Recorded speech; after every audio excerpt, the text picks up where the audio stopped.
Yes, yes, yes. What is up? What is up? MCR family. Another weekly edition of the show live on YouTube, Twitter, Twitch, all of the streaming platforms, obviously podcast form, which I haven't updated in a long time. I should probably do that on all podcast distributors. Obviously, it's a big fight week we had. I mean, you can say that was the last big fight week we had in boxing of 2020. Obviously, we have Japanese New Year's Eve, which for us hardcores, it's big. I mean, we have Ioka Tanaka, which is honestly one of the best fights of the year, period, happening in just, what is it, like 10 days, give or take? Yeah, 10 days. That fight's not going to be big here. So, like, this was the last big weekend for sort of U.S., European boxing, and I don't know what to think about it, to be honest. It was one of those where I wanted some more entertainment for my dollar value, and it was a lot of one-sided fights across the board, to be quite honest, except for maybe the Showtime card at the very top. That was a competitive fight, but regardless, a lot to get into on today's show, plus news out there in the boxing world. Of course, I'm Matthew Hunter. Follow me right there. Hit the like button, share the show, all that fun stuff. I'm joined by the one and only Gary in Dallas. Gary, how are you? So I don't think the Showtime card, the main event, was competitive, but we'll get into that. That'll be a fun debate. I didn't see that fight as competitive at all. I thought it was one-sided for the most part. We'll get into it. And I'm going to use my intro to make my case for Iron Boy Jose Calderon. He made 16 title defenses over two weight classes, 105 and 108. That's 16 successful title defenses. That's more than Evander Holyfield made over two weight classes. It's also more than Andre Ward, Julian Jackson, James McGirt, three guys who are all in the Hall of Fame combined. That's how dominant Iron Boy Calderon was. Iron Boy Calderon needs to be in the Hall of Fame. Yeah, I want to tell this story. I had a really interesting day, right? My wife was taking a nap because she was up early with the kids, right? And I had my oldest son on my lap. We were reading a book about trucks that go like fire truck, ambulance, dumpster, like all different types of trucks, right? And my youngest son, who's an eating machine, sees this. Daddy's occupied. He goes in, takes a plate full of hamburgers, runs in his room, and slams the door behind him. I go in there, and he's shoving the hamburgers in his mouth. I get it. Hamburgers are delicious. I like hamburgers. We took the whole plate with him. That's exactly trying to shove him in his mouth as quick as you can. And he's like, what, like 6'7"? Like he's... The little guy is 4. That's too much, man. Dude, kids are the fucking best, man. Like you saw that, like, okay, dad's busy right now. Mom's taking a nap. I can get away with this. He takes the plate, runs in his room with it, and closes the door behind him. Genius. Speaking of genius, let's talk about Canelo Alvarez being the pound-for-pound best fighter in the world, right? Like, there's a lot of takeaways from the DAZN card and a lot of different ways to tackle that card in terms of it as an event, the main event, all that fun stuff. The undercard itself has a lot to get to itself, even though it wasn't the greatest undercard. But Canelo Alvarez just having his way with Callum Smith, like absolutely dominating him, absolutely in control. I mean, this was a clinic. He won every round on my scorecard. Every round against a guy that a lot of people, I would say the majority of people, pegged as the number one super middleweight in the world. And Canelo Alvarez won every second of the fight. Every second of the fight. It wasn't close. It wasn't competitive. There was, stratosphere of differences in terms of their levels. Like, it was that monumental how obvious Canelo was just supremely more talented than Callum Smith. And Callum Smith does not deserve to be in this conversation with the top super middleweights in the world if Canelo is in that conversation, because that's the levels of separation between them. Gary, your thoughts obviously on Canelo Alvarez. Obliterating Callum Smith over 12 rounds. Dominating. I gave one round to Callum Smith, the 8th, because I was nice. He probably really didn't win it, but you get one for showing up. That's what Emmanuel Stewart used to say. Was it Stewart or was it the old guy? Larry Birch. Who was it that used to always say you get one for showing up? Now, he probably, to be fair, he didn't probably deserve it, but it was. Oh, man, you also used to call him compared to rounds. He did better compared to the other rounds. I don't know that he won it. Canelo dominated the entire fight. It should be, the correct scorecard should be 120 to 108, maybe even throw in 110, 8 round, right? Like, it was that dominant. Considering the level of the opposition, like Matt said, the guy that most considered the best super middleweight in the world, I think it's Canelo's best performance to date. I really do. And that's coming off a year layoff. It was that good. He dominated him. It looked like to me that Callum Smith, after a round or two, and I said after the second round, oh boy, this is not going to go well for Callum Smith, right? Because you could see he was uncomfortable trying to use the jab because no matter what they told you on his own, he doesn't fight tall. They said he fights tall. No, he doesn't. He fights tall as Paul Williams, which he fights long, right? Like he can cut the ring up on you just because he's long, right? But he doesn't use the jab like Lennox Lewis to keep you at bay. He doesn't fight like that. He's never has. Sergio Mora routinely said that Cal Smith is a counter boxer. He routinely said that on the telecast. Cal Smith is not a counter puncher or a counter boxer at all. The guy fights on DAZN, and it's like they never saw him before, right? It's like they looked at him and said, well, he's built like this, so he must fight like this. It's like he doesn't. He never has. He didn't win any of the rounds, but he did a little bit better in the middle rounds, 5, 6, 7, 8. Where he fought him on the inside. Now he's not going to win that fight, and he didn't. I thought he would do a little better. I thought he was. I don't know if I thought he was better on the inside or Canelo. It wasn't as good as I don't know, something. But that fight was not close. I mean, and it really, really speaks to what era this is, and this is the Canelo era. It's not if Canelo's pound for pound. It's how far separated is number 2.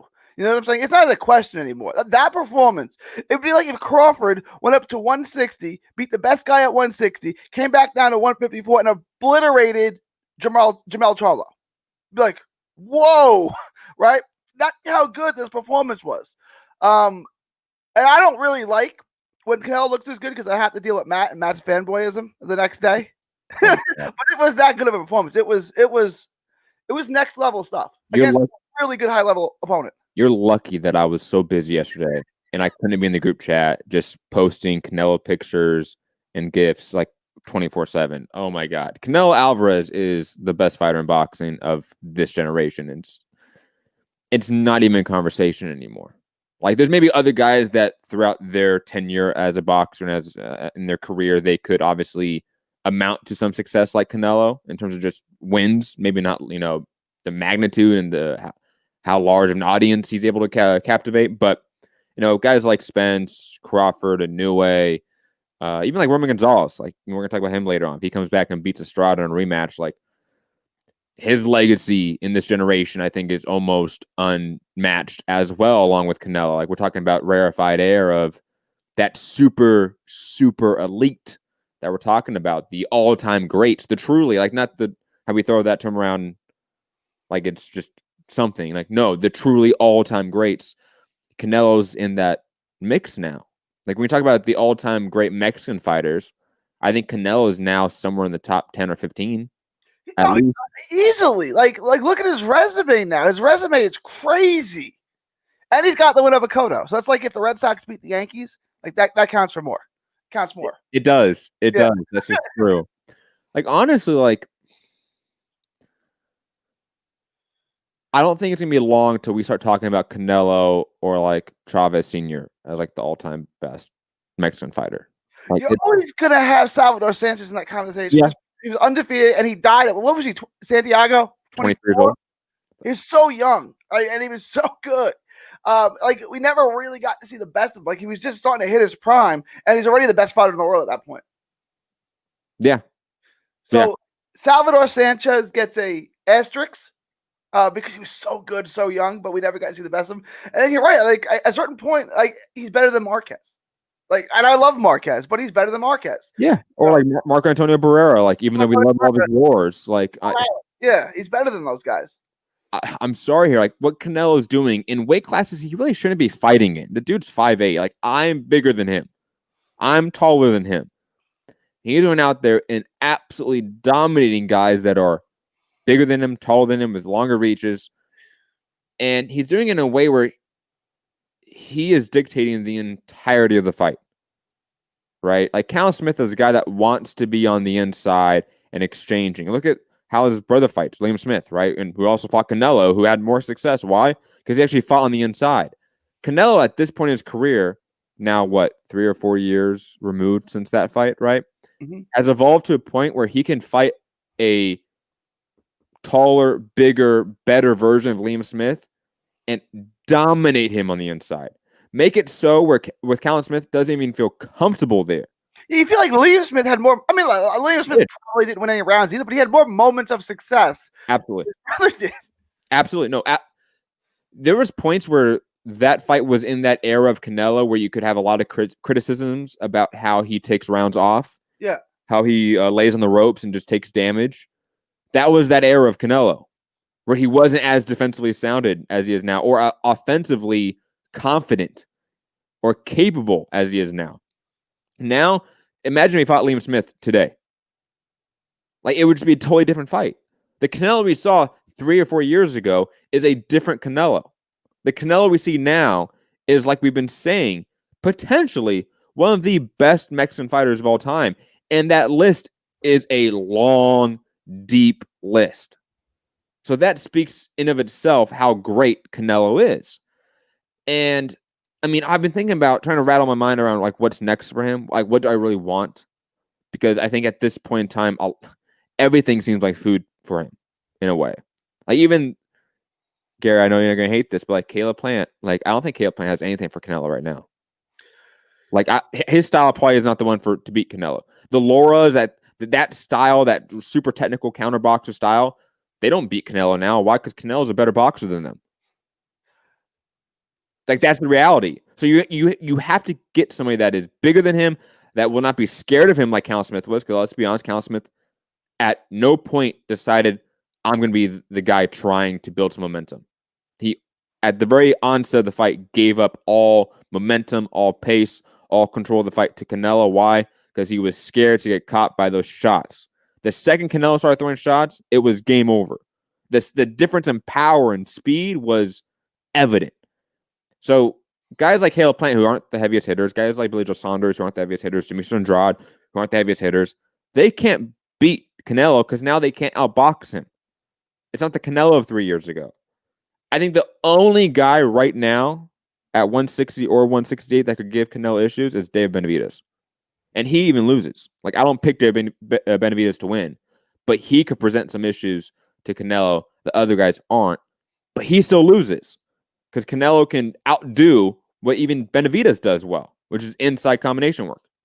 That like swarming, aggressive style where you're not throwing 120 punches around, but you're throwing like 80, but you're continually pressing forward. You're cutting off the ring. Your body pressure is different. Canelo does that better than Benavidez. But right now, I think he's the only guy that I want to see fight Canelo. Gary? I understand what you're saying. Benavidez could offer him resistance, but eventually Benavidez is too slow, and Canelo would beat him down on the inside. He'd wear him down. I think he stops Benavidez late. Just because Benavidez can't move. I mean, he's big and strong, and he's pretty good technically. Like, he's good. There's a lot to like about Benavidez, but I think look, I'm not saying no, remember, I'm not saying I pick Benavidez. But he is the only guy right now I see actually presenting issues to Canelo. Not going to win, but actually present issues. I don't think the boxer style can do it now. Canelo's a better boxer than those guys. But he's not longer at 168. I mean, obviously he's not longer at 168, but I'm saying, is he too short at 168 against a mess? I would pick him to beat Plant at this point, but I still think Plant would be the one that gives him the most trouble because Plant, look, again, Plant's not feather-fisted, okay? He's not a power puncher, obviously, but he's not feather-fisted either, right? So Plant can keep him off of him. I don't think he can keep him off of him for 12 rounds. I think that Canelo could time his jab and have some success, but I think, like, is there someone who can win rounds and make Canelo change it up and frustrate Canelo? I think it's still Plant. Again, I would pick Canelo to win that fight now, where I was kind of 50-50 on it before this fight. I'd pick Canelo to win. But I think, like, if anyone can give him a real run for his money at 60 or 68, the only guy I can think of is Plant. I don't know, man. I I just don't see. He does not have the style to beat Canelo. I'm sorry. Like, you're gonna win rounds on Canelo? I mean, can you go rounds on Plant? I can flip that around, Matt. You gonna win rounds on Plant? But come on, Plant has done that against guys like Mike Lee, like the Subway dude. That's and now he's fighting Caleb Truax, with his fine, but he should have fought Truax 3 years ago on his way up. But I mean, it's fine. It's fine. It's fine. Gary, come on. It's fine. It's fine. It's fine. The way you said that was perfect. No, if you're a Caleb Plant fan right now, you're upset. Like, I'm upset with how Caleb Plant's been maneuvered. I think they should have expedited Benavidez Plant because there's nothing else in the division. Give yourself a real solid, number one person to negotiate with Canelo and get that fight. That's what I would have done. And then rebuild the guy that lost that fight. It wouldn't be hard. And you still create a big fight within your stable at PBC and then generate one guy that you can definitely go and leverage and negotiate with Canelo. And they were already going to try to do that with Caleb Plant to some degree, but I forget why we didn't get Canelo Plant. I think there wasn't enough time for Plant to train, or the money wasn't right. I forget why we didn't get that fight instead of what we got on Saturday. But regardless, the idea of Plant being able to go in there, jab, and use lateral movement against Canelo, I think at this point in time is ridiculous to say that he can do that and win for 12 rounds. Regardless of how good he's looked against Foogatti or anyone else he's fought, this is Canelo Alvarez. Like we're talking about right now, Canelo Alvarez is in a rarefied air of all-time great status within his generation and outside of the generation as well. Caleb Plant's not even close to that. Like, Caleb Plant, in terms of where he's at in his career comparative to Canelo, is not even in the basement. Like, it's so far down below, we can't even find it in the Earth's crust. That's how deep below Caleb Plant's level is in his career at this point in time. Okay? Regardless of how fancy he looks against Mike Lee. That's just the reality. Mike Lee played football at Notre Dame, bro. Bro. Oh, man. I love Caleb Plant, but if he went out there and let's say he schooled Benavidez, like really schooled him, then maybe we revisit this conversation. But we haven't seen that yet. And right now, Canelo is dominating everyone. And if he doesn't dominate them, he ices them like he does Kovalev. So you have a really untested Caleb Plant going up against Canelo. I'm picking Canelo to run within 6 rounds. The other one, if he can come down to 68, which I think he can, he said he would, is Bivol. I'd like to see Bivol fight. Now that Canelo's got a legitimate belt at 68, if Bivol wants to come down, I'd like to see that fight.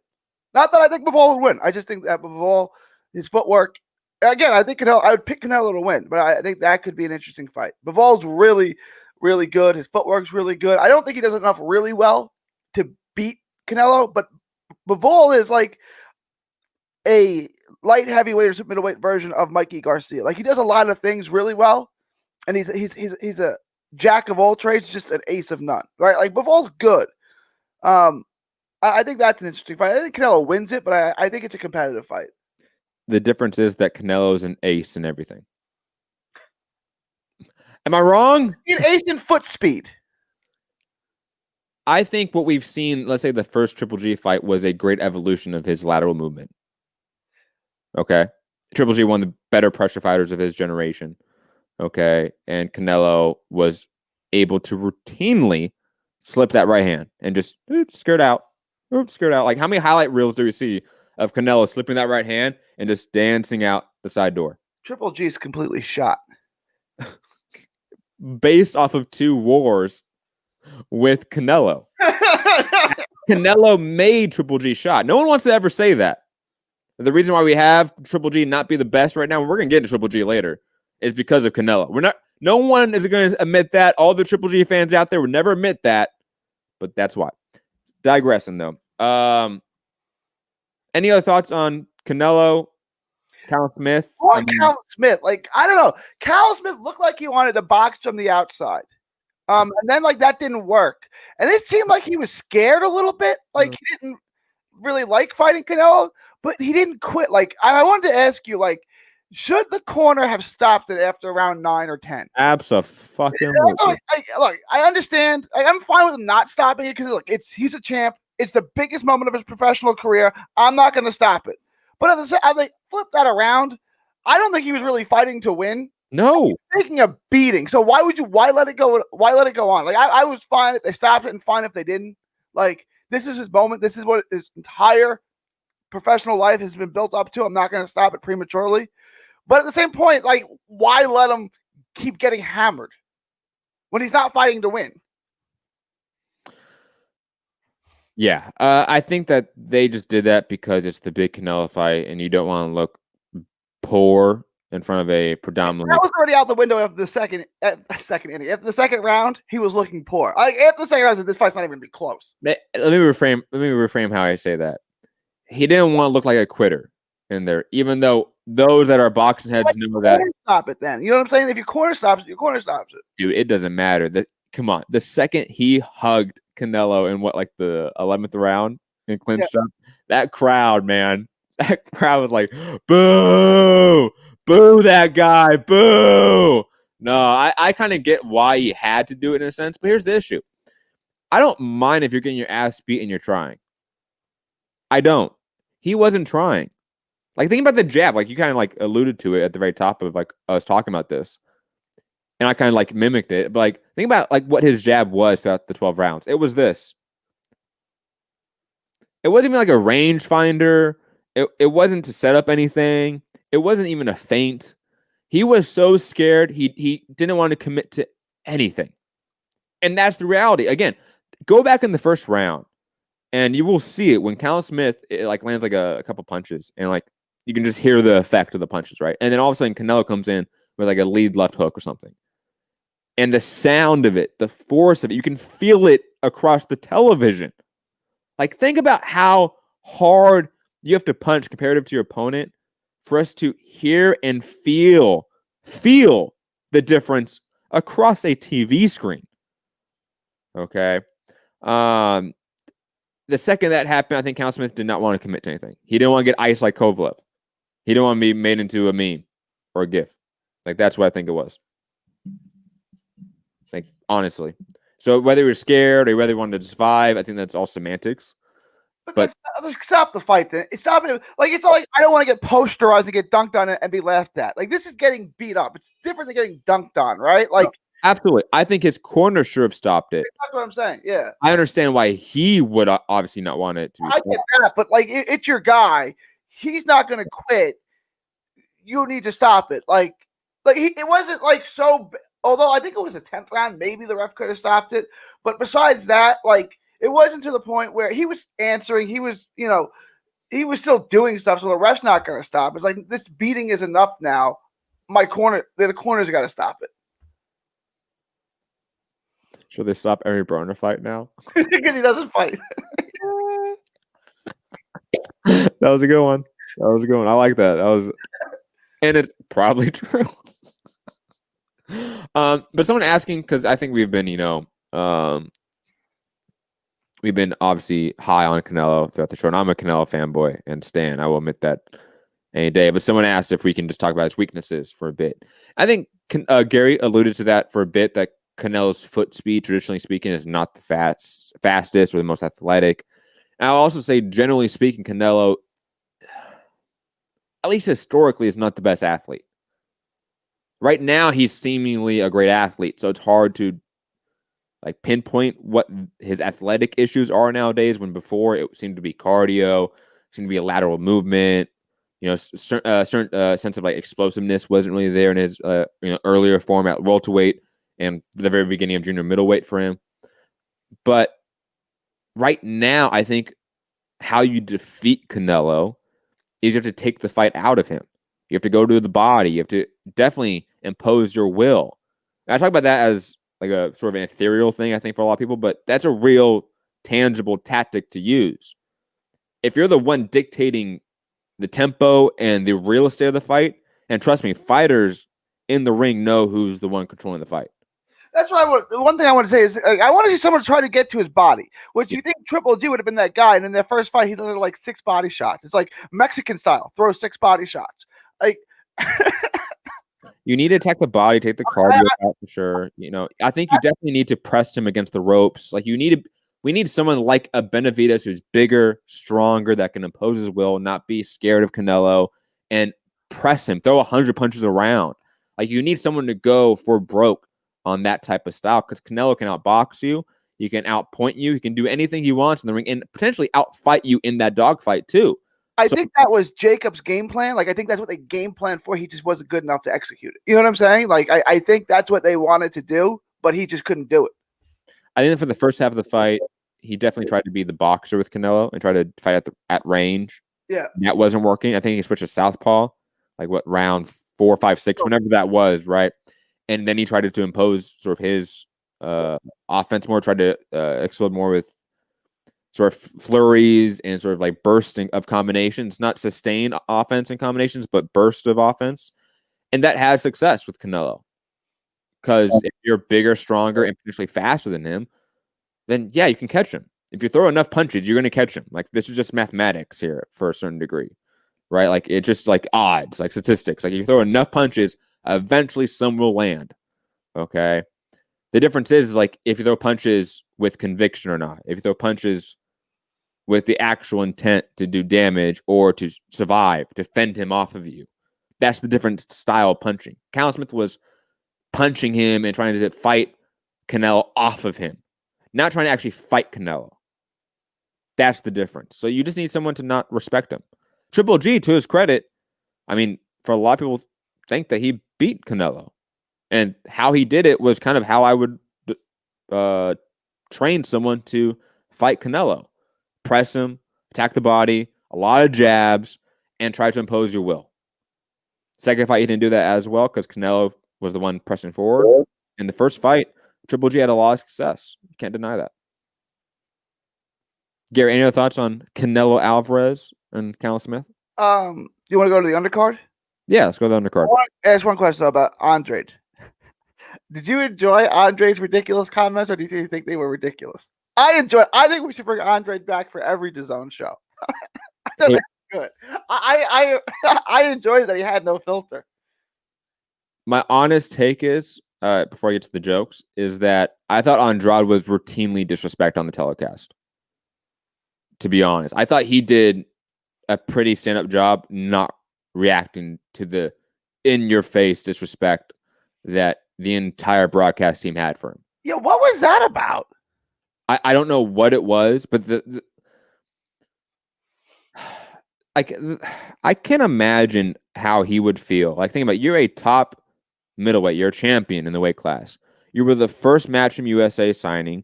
You were, I want to say, the first like DAZN signing too, because if you're the first Matchroom USA, I would assume you're the first DAZN signing, right? He was, in a lot of ways, a big sort of central figure to their marketing scheme, other than Canelo, of course. Like, we saw a lot of Canelo, Michael Buffer, and then like Andrade, Joseph Diaz, Ryan Garcia, and people like that, right? That was like the third tier of people we're going to promote off of. But Andrade was in that mix. He was definitely on a lot of posters. And you have back-to-back nights that are affecting your weight classes in a sense. Even though Canelo is fighting at 168, let's not act like Canelo can't drop down to 160 and have a fight. The dude's 5'8". He can absolutely drop down to 160. Or, vice versa, 160-pounders can easily move up to 168 and fight him. Like, that's not an issue. They were talking the whole time on the telecast about Canelo, Triple G. Triple G obviously fighting on Friday night. We're going to get to that. And that being the fight that everyone wants. And they routinely went to Andrade and said, isn't that the fight that everyone wants? And never mentioned that he also is a middleweight champion, that he could be in the mix with Triple G, especially when Triple G is another champion in his weight class, that they're also stablemates within the same promotion. Like, that was never mentioned by Eddie Hearn, even by anyone on that sort of conglomerate DAZN Matchroom team. Okay? And Andrade, to his credit, man, sat there professionally each time, said, hey, I'm a middleweight too. I'm a champion. Like, I can be in this mix. He never really got angry about anything. Credit to him for that, because I would be. by the third Kate Abdu question about how much do you want to see Canelo Triple G, I'd be like, why are you asking me this? Yeah. I want to fight these guys. I don't want them to fight each other. I want to fight them. Stop asking me if I want them to fight each other and not me. I've been begging for these fights for years. I've been begging for Canelo fight since 154 pounds. Now he's at 168. And you're asking if I want to see him fight other people? Stop asking me that. So credit to Andrade for that, to be honest. Everyone that listened to the show for a long time knows that I am not an Andrade fan at all. I criticize him habitually. But, oh my God, I've never respected him more in my life. Because I would have flipped out at the 5th or 6th or 7th question directed at him about the division that he is a champion in. And they just disregarded him as a non-entity. You can't flip out a Kate Ebdo. She's soothing, right? Like, hey, Sean Porter did. You're a foreigner. Like, Kate, I don't know if you're old enough to remember this, but what was the woman's name on ESPN? That's done more sports centers than anyone. Linda Cohn. Okay, like you just hear her voice, and it's like your second mom. It's like, okay. I don't know. I feel like Kate Ebdo is like my second mom. Like she talks, it's like, oh, okay. Like she's soothing. I don't know. I can't see how you can flip out at her, right? Yeah. Like, but Brian Kenny asked questions. Chris Mannix asked questions. I mean, everyone else asked questions. I agree. I agree. And then you had the Chris Mannix, Eddie Hearn interviews asking about the state of the division, and like Andrade is an afterthought, man. Which I don't understand because he's your guy. Like, and to be honest, look, every time they go, well, Andrade can go fight Charlo. I feel like they do that to try to appease both sides because they know that fight's never gonna happen right now. When they can just make Triple G and Andrade, but they don't want to make that because Triple G doesn't want it. I thought they were gonna have Andrade there to face off with Canelo after the fight. Like that's why I thought they were there, and then they went the exact opposite. I don't even know why they had him there, like to poke fun at him. You're right. Like that was so weird. Like when Andrade was like, oh, they're gonna have him. Like that's the next fight you're gonna get, and it's a cool fight, right? Like it's fine.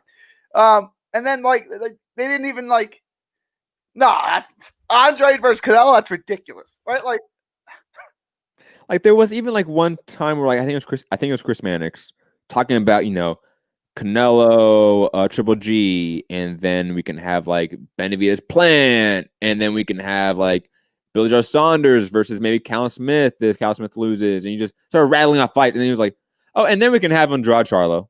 Like it was literally an afterthought in his rant about like what we can, like all the machinations of fights. I think he mentioned Canelo Spence too. It was like, oh, we can have Canelo Spence. Wouldn't that be big? Oh, we can have Andrade Charlo, I guess. Yeah. If I'm Andrade, man, I try to get out of that deal as fast as possible because he's not a priority in any sense of the word. Not within his promotional contract, within the network, nothing. And I get like this is a far better situation than he had previously, especially in terms of finances. But I feel bad for him. Like I don't like watching Andrade fights, to be honest.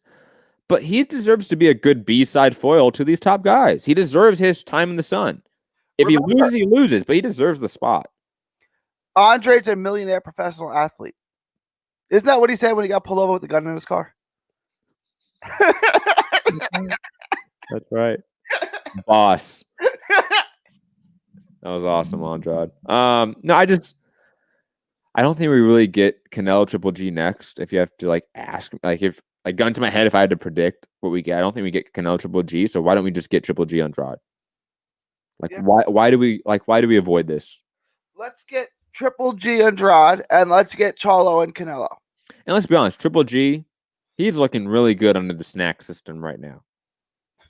That's all I gotta say. Victor Conte has him looking sharp. Okay, that dude's pecs can like pierce, like cut diamonds. I'm gonna leave that comment alone. I know everyone is making claims, unsubstantiated claims. There's no evidence to suggest that he's on steroids. Dude, you go back and watch him fight like Steve Rolls and shit. Yeah. And just look at the weigh-in picture alone, guys. And then look at the weigh-in picture on Thursday. When a guy is past his prime and is aging and looks worse in every performance, and then has a career renaissance type performance where he looks like he's 28 again, and he's connected to Snack. You know. Shout out to him, man. Shout out to Triple G. Anyways, digressing. Let's finish up this undercard, though, just to wrap up the Canelo fights itself. Raymond Ford picked up a good win against Juan Antonio Lopez. That was like overall like a fun fight. I enjoyed that one. Boy, Tony Lopez. He was doing. He's from Fort Worth. He's got a really cool story. He's actually from Mexico, and he was brought over here as a baby, right? And then like he went to go fight in, I don't know, maybe like the Olympic qual or something. That he needed his birth certificate. He went to his mom, I need my birth certificate. They're like, well, about that, right? And that's my boy. Like, I'm not going to comment on the fight because he's a personal friend of mine. But he's a good dude. That was a good fight. No, that was I mean, I'll be honest. I thought Raymond Ford struggled in the early rounds. I thought Lopez really brought it to him, to be honest, for the B side, the guy coming up against the undefeated prospect, the A side stablemate, right? I thought Raymond Ford though really adapted well to that pressure. And correct me if I'm wrong, he's with Shakur Stevenson. He's with that whole squad, right? Like they're all training together, right? Yeah. It shows, to be honest. Like the development of Raymond Ford and Shakur Stevenson, it does seem to mirror each other in how they fight in a lot of ways. Like the overall pressure they bring, and like the selective punching they have. I don't know if that's the best way to describe it, but they are truly highly selective with what shots they throw, but they're lethal with their selection. Like their shot selection overall is probably some of the best of any camp in boxing, if I can say that. Also, Mark Castro had his debut. He looked pretty good. Austin Emmer Williams picked up a win in the first round. The guy he fought, I mean, what can I say? I want to make two comments. I like Emma Williams too. He's got to fight better guys. I mean, it's enough of this now. Like he's 24 or 20. He's in his mid 20s now. Let's pick it up a little bit, okay? Like he's ready to fight better guys than this, and they keep putting him in with guys like this. And I love Emma Williams. Right? I've known him personally. I've met him personally. He's a good dude. I like him a lot. I think his skills are phenomenal. This is getting silly, the level of competition they're putting him in with. And it's not like he's a bad prospect. Like I think he's a good prospect. Like you can uptick his competition level, and he shouldn't lose. Like it's almost like an Edgar Berlanga issue. It's like I don't know why they're keeping him here. Is it just for the knockout ratio, just to stack up knockouts and a highlight reel to where you can promote him as such? Is the Mike Tyson blueprint where you haven't fight a bunch of nobodies in a sense, but it's all early knockouts and it's a great highlight reel? I guess, but it's enough of this though, right? Like, I mean, move the guy up. He wants to fight. What's his name? Anthony Fowler? That's who he wants to fight. All right, that's who he says he wants to fight. Let's do that. Look, Fowler's good. He's not a world beater. If you can beat Fowler, then welcome to the next level. If you lose to Fowler, well, back to the training wheels. But Fowler's a good test. Let's do that.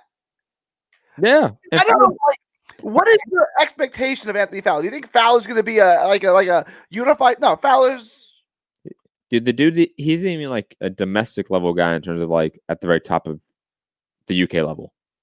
He's a good UK fighter, right? He's good. I like Fowler. He's fine. He's not going to be a world champion anytime ever. He's an all right club level fighter who had a decent amateur pedigree. Rob hates when you call him club fighters. And look, Rob, and for the overall our British listeners who get upset when I use that term, club level is what we say in the US that you guys say is domestic level in the UK. That's the equivalent term. Sorry if that makes you feel upset, but that's the reality. When we talk about domestic US fighters, those are club fighters. That's just the reality. So when we talk about domestic fighters in the UK, guess what? They're club fighters too. Sorry, just the reality. But no, Fowler, I'll take that. Absolutely. He's not the greatest guy in his division in even his club level in the UK. So absolutely. I'm cool with that. It makes sense. I mean, they're all in that, they're all kind of at the same level. And I think Williams should be fighting all those guys. They're all within the same stable. Why not? It just doesn't make any sense to me why you keep him at this level when he's clearly above this. Also, Frank Sanchez, the Cuban heavyweight, picked up a win. I'll be honest, I didn't watch most of it because it's a heavyweight fight, and I don't like heavyweight fights.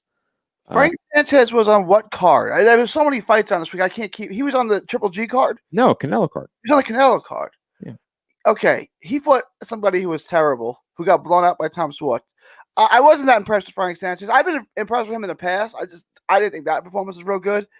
And then Castro.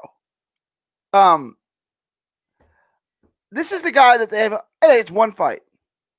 I think Ramirez looks good. The Cuban fighter, Robert Ramirez looks good, and he lost his first fight. So I'm not saying Castro sucks, but Castro beat Raymond Ford in the amateurs and somebody else. I just can't see how.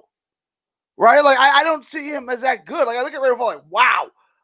There was not a single wow moment in that Castro fight. Like I don't know. Like I'm kind of like it's Joey Spencer. Like I'm completely underwhelmed. What did you think? I think that's a little bit harsh to a degree. It's debut, man. Like I thought he looked decent. You know what I mean? Like I didn't think he looked bad. I thought he looked a little bit I'm gonna use a Wilderism. He looked a little bit, was it frustrated? Right? Yeah. All right. And I think that he was trying to force a lot of stuff. He beat Duke Reagan. That's the other guy he beat in the amateurs. He beat Duke Reagan and Raymond Ford. Like this is a guy who like those are two great amateurs right there. And he beat both of them. I don't see how he's better than either of those. And again, it's one fight. Yeah, but Raymond Ford's got a lot better in his 7 professional fights. Again, he's almost had 10 professional fights comparative to Mark Castro's 1. I forget how many Duke Reagan's had, but he's had like what 5 or 6, I want to say. Yeah. And I don't think Reagan is as good as Raymond Ford, to be honest. Like I know you're out there saying like Duke Reagan and Raymond Ford are better than Mark Castro looks right now, even though Mark Castro beat them in the amateurs. I don't think that's the case for Duke Reagan, to be honest. For Raymond Ford, yes. I think he's making the turn as a prospect. I'm not there with Duke Reagan yet, to be honest. He still gives me Joey Spencer vibes. Reagan does? Reagan seems like he's got good skills. I don't know how. He does. No, he does. How far he's going to go with those, and we're not close to finding out yet because he's had, 6 fights against nobodies?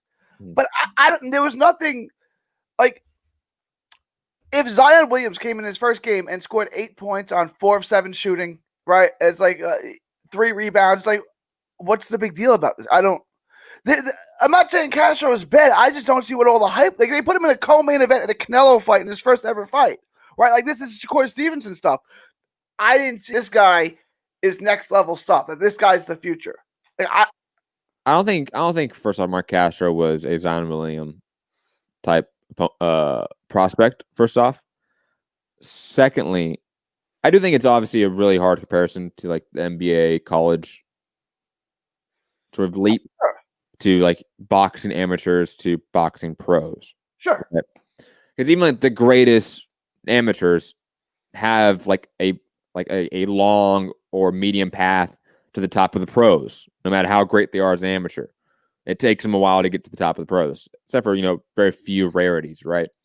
No, I thought he looked fine. I'll be honest. I thought he looked like he was rushing, and that was fine, but he looked like a young Mikey Garcia. Like the comparison on the telecast was probably right in that sense. Like the fact that Mark Castro compares himself to Mikey Garcia, I can see that. The Hector Tanahara, the Robert Garcia school of boxing, like he seemed like that style of boxing to me. Well, and that's fine. That's fair enough. But like the co-main of a Canelo fight should be. Well, it shouldn't have been in the co-main. That's what I'm saying. I don't know why they did that. To be honest, I have no idea. I think it's only because Martinez fell out of the fight. I forgot that was supposed to be. Martinez was supposed to fight on this undercard and be the co-main event. He obviously, I think he or his opponent got COVID. So I think they came into a situation here where they didn't really have a true co-main event next. Because think who else are you going to put in the co-main event? Raymond Ford? the undercard was mostly garbage, right? For- And I'm not trying to because I like the guy, I like Ammo, and I like Raymond Ford. So I think it's one of the situations where like it was never planned to be the co-main event. I think if the situation was turned around and it had a normal like card progression, this would have been like the main card opener, right? Like after the prelims, Yeah. we get Mark Castro, then Raymond Ford, or I should say, Mark Castro, like Raymond Ford, Frank Sanchez, Martinez fight, and then Canelo. Like that's what I would have done if I was like setting up the card. But they didn't have a full card. Digressing though, Christian Allen Gomez Duran defeated Angel Hernandez, and Alexis Eduardo Molina had a draw with Robert Greenwood. That is the rest of the Canelo Alvarez card. Gary, any other thoughts on the Canelo card? We want to talk about the pay-per-view? Did you buy it on pay-per-view or on DAZN? The Zone, because I have the Zone for a year. Did anyone in the chat buy it on pay-per-view? I'm curious on your experience with it. I should have just done it and like eat the money charge and tax write-off. No, just for the experience. It's a tax write-off, Gary. Like at the end of the day, I can get the money back, right? It's going to be a few months, but I'll get the money back. And you got a big $600 coming in from your friends at the U.S. Treasury. My friends at the U.S. Treasury. Dare you, Gary? How dare you? $4 of your own Did you see what I posted in the group chat, the political group chat about that? No. Well, they're now gonna make illegal streaming a felony. Got to put more people in jail. Got to put more people in jail. They don't have enough. Hey, when they come after our crack streams, it's time to riot. That's all I gotta say.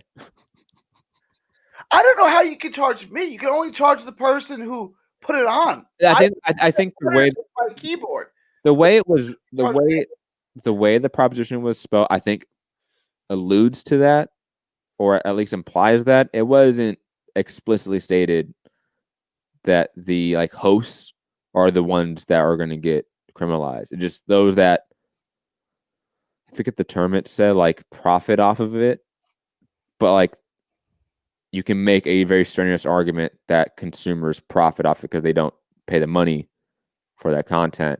And that's how you get, like, let's say music copyright gets really strict or on social media apps for those that are using it, even though we're not making money off of it, because the thought is we would have to pay money if we would have the rights to it. So like that's Gary, come on. It's the US federal government. Like we can trust it, right? Not for $1 million. Or 600. Or 600. Anyways, digressing. For those that did buy the pay-per-view, please comment below. I am very curious about your experience with the card and the whole technical side to having a code, getting the 4 months free, all that fun stuff. I'm just curious about it. Any other thoughts, Gary, on the Canelo Smith card? No, that's it. Let's move on to I would say the sister companion card to the Canelo Smith card, which was Triple G versus Zamarata on Friday.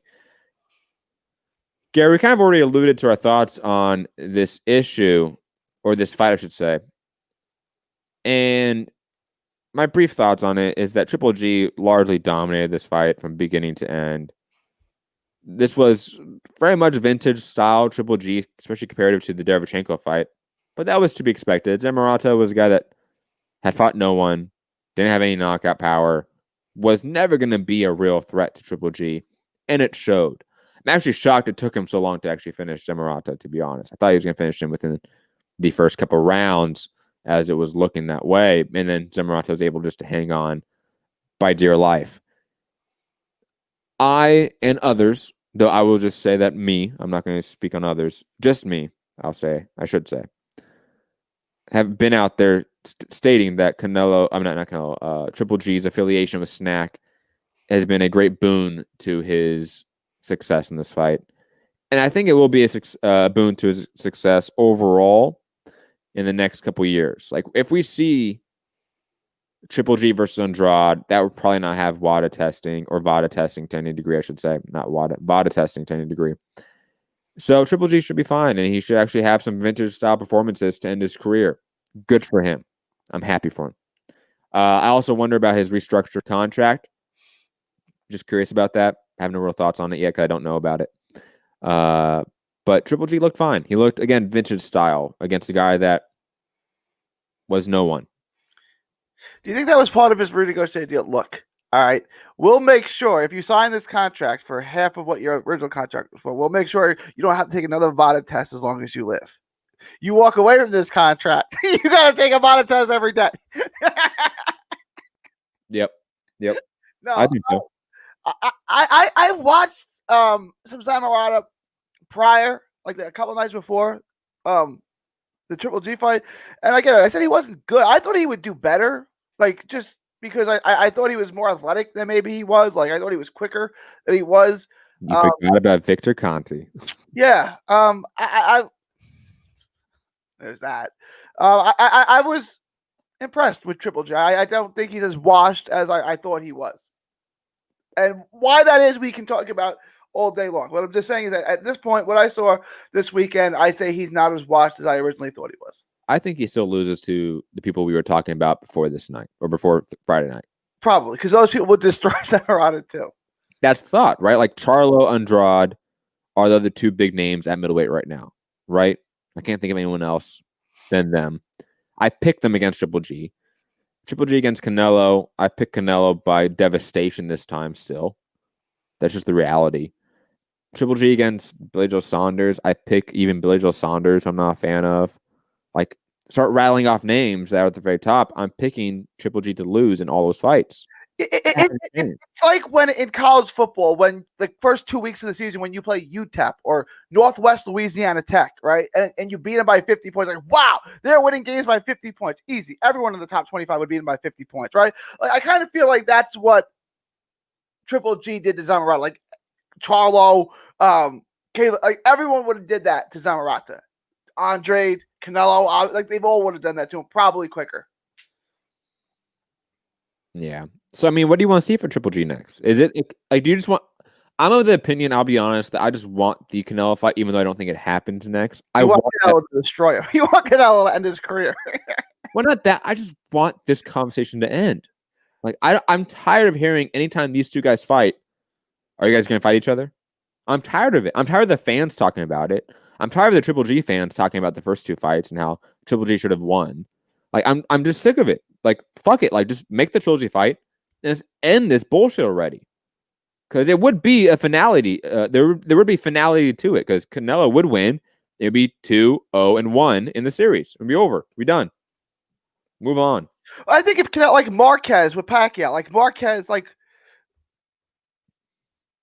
ended that, right? Like there's no more discussion. Marquez won that series, even though he lost 2-1-1, right? Like he won. He clearly won, right? He killed Pacquiao dead. Oh my God, is he dead? We all thought he was dead too. Like live, like he was out for a long time. Yeah. Dude, I forget how long he was out. He was out for like over a minute, right? Like it was out for a long time. I remember Jim Lampley goes, and Marquez goes another knockdown. And Roy's like, oh, Jimmy ain't getting up. like that knockout was amazing. Like he hit him with a flash knockdown and he touched his glove down. It's like, look at him. It's crazy that we saw that. And how many years after that did he beat Keith Thurman? Like, that's fucking crazy. That was 2013, I want to say. Wow. That's almost a decade ago, man. And think about it, we still talk about Manny Pacquiao with the top guys at welterweight. Yeah. Shout out to Manny Pacquiao. Marquez was on the good stuff, and it's Pacquiao's fault because Pacquiao never wanted to take drug tests. Because Pacquiao was on the good stuff, too. And all Pacquiao was like, Marquez was cheating. Yeah, so was Pacquiao. Looks like Marquez just cheated better. You know, I always like try, like, especially back in the day, I always like tried to like push away from like the conspiracy theories about like PED use in boxing. I always thought like it gave into like that section of the fandom that gets really upset by it. Right. But then I stopped caring about that section of the fan base because they don't matter. And I just was honest, and everyone uses like all of your favorite fighter, every single one of your favorite fighters uses. Like that's just the reality. Whether you use diuretics, steroids, HGH, hell, recreational drugs, whatever type of drug you want to think about, they're using drugs. Guaranteed. Your favorite fighter, especially back in the day, oh, fuck, they were using everything. Yeah, like I was fine with it because I grew up a baseball fan, right? And like as Texas Rangers, Alex Rodriguez, Juan Gonzalez, Pudge Rodriguez, great players, your favorite player. They were all clearly on steroids, right? So it's like, whatever, you're just used to it. Like, I can't get upset when their team does it if my team's doing it too. You know, Palmeiro, like the entire team, the Yankees, forget about it. They were giving it out in the clubhouse. Like, you can't be upset about it. You can't say it's okay when my guys do it because it's my team or it's my fighter, but it's a disaster, whatever. Either you're fine with it or you're not. You know, I wish we lived in a perfect world and no one took it, but, you know, it's the opposite. And this concept, like, I was going to be a major leaguer if it just wasn't for steroids. Like, I would have been a major leaguer if I took steroids. You know how ridiculous that comment is? You know what I'm saying? It's like, it's so silly and ridiculous. I'm always of the opinion that, like, most of those banned substances actually help fighters, like, have a longer career and with less injuries. Mm-hmm. Yeah. There's obviously some that, like, just purely do not do that and are very actually harmful to the athlete, and we can have those conversations, but a vast majority of those substances on the banned substance list by WADA, the gold standard, is actually beneficial to athletes long term. Like, Tony was one of the best middleweights of all time before he ever touched steroids. And then he became a 240-pound heavyweight, you know, whatever you weighed, because of steroids. And he had a second career as a heavyweight, which I don't think any of it, because it's like UFC. None of his titles got recognized because he failed the steroid test after every one of them, right? Like, I know James Toney won a heavyweight title, but it was stripped.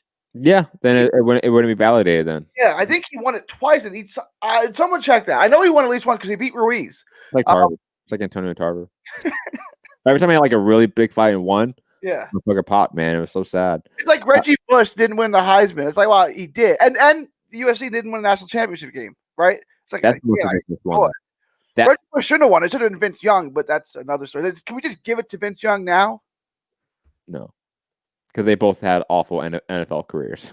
Reggie Bush didn't Reggie Bush. Okay, not awful. Hold on, let me correct myself. Underwhelming comparative to their college tenure. Reggie Bush was supposed to had this hype that he was supposed to be the greatest thing ever, and he was just a pretty good running back for a long time.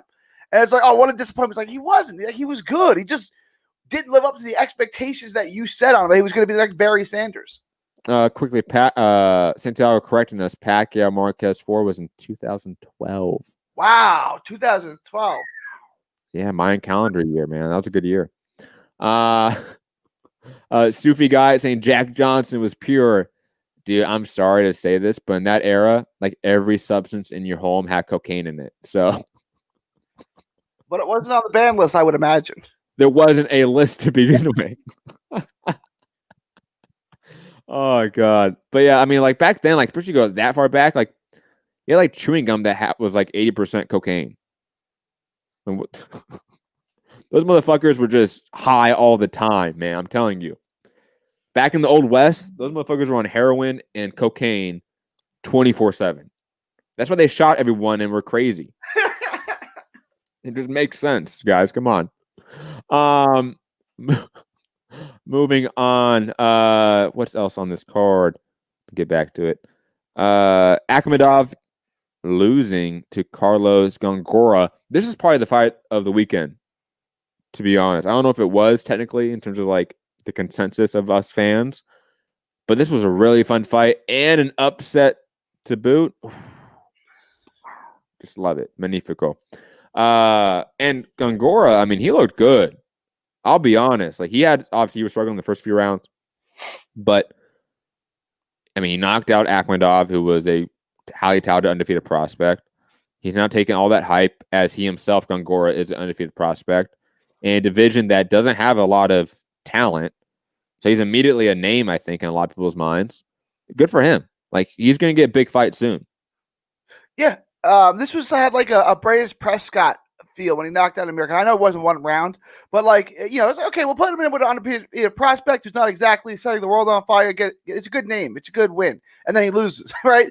Like, that was a really good fight. I think both guys, well, Gongora obviously will be back. He should get a big money fight next. But Akhmedov showed me something. That guy is nasty. Like, I don't know that he'll ever be a world champion, but he'll be in fun fights. Like that guy's going to be in fun fights, so he'll be back too.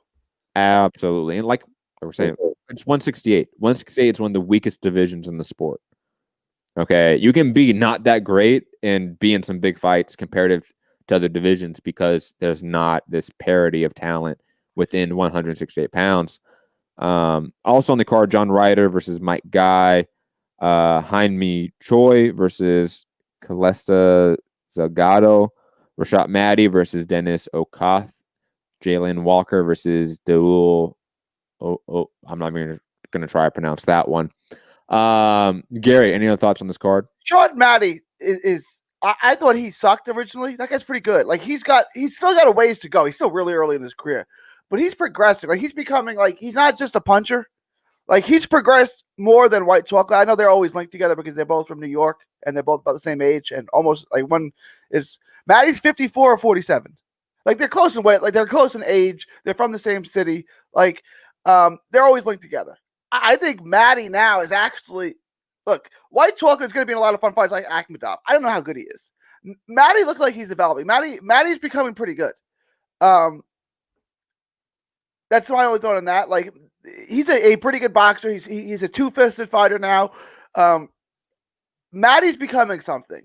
And then like Akhmadov. I wanted to say like I went to a Ashton Palikte fight a couple of years ago, maybe 2017. In Austin, Texas, and Akhmadov fought on the undercard in the co-main event, and like I remember sitting a couple rows back, and like you could hear his shots landing. You know, like some punches just sound different. Like, oh, like that's the kind of power Akhmadov has. I know he lost, and like, people are going to be down on him, but like that guy's going to be in fun fights. You've not seen the last of him. He will be in more fights in his career. He will be in future. I don't know if he's going to win a world title ever, but he's fun. He can crack. He's going to win some fights. Did you say it was in Austin, Texas? It was in Round Rock, you'd probably say. It's right around Christmas time, probably Christmas 2017, December 2017. Oh, yeah, here we go. Found it. They're just curious. Because obviously Ashton Palikte, also great fighter too, by the way. He lost 2 fights. He lost 2. And then look at Paul Palikte. He lost some tuna fight in the Philippines. I don't know what happened. Yeah, like an untelevised fight this year. It was probably 2019. Oh, okay. Like he lost like a guy got like a 6-12 record. I don't know if that was, but it's a guy you've never heard of. Tune-up fight in the Philippines. Palikte lost. I don't know what happened. I didn't see the fight and I can't find it. But like he had 2 losses in a row. Decision or knockout? Decision. Okay. Yeah. Must have bad flight, bad weight cut. You're traveling. Like that happens, man. Like that's probably one thing that gets understated for the lower weight classes: how much they have to travel and how little is afforded to them, because they don't have as much money as these higher weight classes, so they can't buy the best food in different locations for nutrition to cut weight. Like that probably gets understated how much these lower weight class fighters struggle and suffer comparative to other fighters because they just have to travel more often. You're going to have Mexican fighters have to travel to Thailand, while if you're a welterweight or a lightweight Mexican fighter, that never will happen. You will never have to travel to Japan or Thailand early in your career to get some rounds in. You can just stay in Mexico or go across the border to the U.S. Like it's just a crazy reality, I think, that people don't realize. Moving on, because I really don't have any other thoughts about the Triple G card, because he looked fine, but I don't care about this level of opponent. When he fights someone that we care about, I will care about Triple G again. Gary, any other thoughts on that? No, that's it. Do you want to talk about? Are we going to be back? We should be back before New Year's Eve, right? I would think so. Yeah, by New Year's Eve. Yeah. Okay, we can cover Ioka Tanaka then, like this weekend or something after Christmas. Let's get to the news of.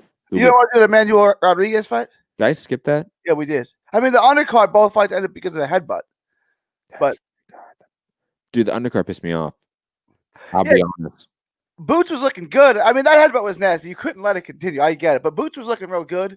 And then that was the first round of the fight. Like 2 minutes into the fight, the fight's over.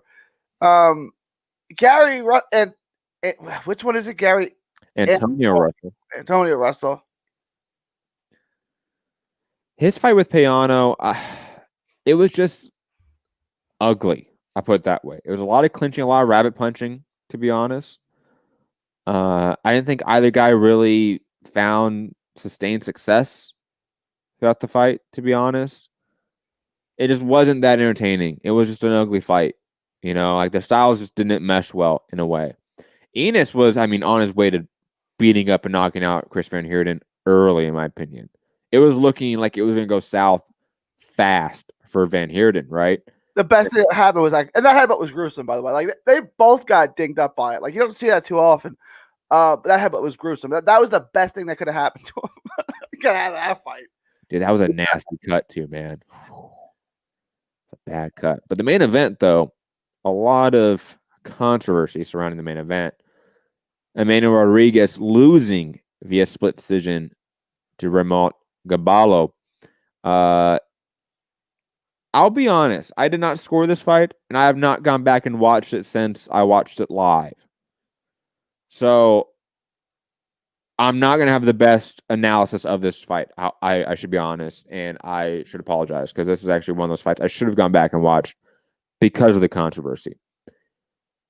When I stepped away from the fight before the cards were read, I thought Rodriguez was going to win, but it was very close. I thought Gaballo made it awkward enough. I thought pressured enough. I thought just came in there to be the spoiler enough to where it was interesting. Again, I did not score the rounds, obviously, live. But I thought Rodriguez had enough clean offense in the aggression of Gaballo to really get enough rounds, right, and win the decision. Obviously, that didn't happen. And there was a massive uproar from people that I respect and I value their opinions that called this a robbery. And some even saying that this was like robbery of the year. So I'm not really going to speak to that because I did not score it and I've not gone back to really watch it. What I did see on live when I was watching all the fights on that night, the UFC card, the Canelo card, and this card live at the same time, I saw a competitive, fun fight. And one that I'll go back and watch, especially since it was a fun fight. Like it seemed like it was a violent affair for what it was. Gary, I know you have a lot more of a strong opinion about this matter, so I'll let you have the floor. So you guys all know Manny Rodriguez has been my boy. I've been ride or die with Manny Rodriguez. I don't know why, but yes, that Paul Butler win, man. It's good stuff. So. Well, I want to get back to that. Remind me to get back to where I stand on Manny Rodriguez as a fighter. On the Paul Butler win, yes. Yeah. You always forget the Paul Butler win. I do. I always do. Always the only good win he has. Now he beat Paul Butler, who missed weight by like 5 pounds because he didn't even bother because he wanted the size advantage. But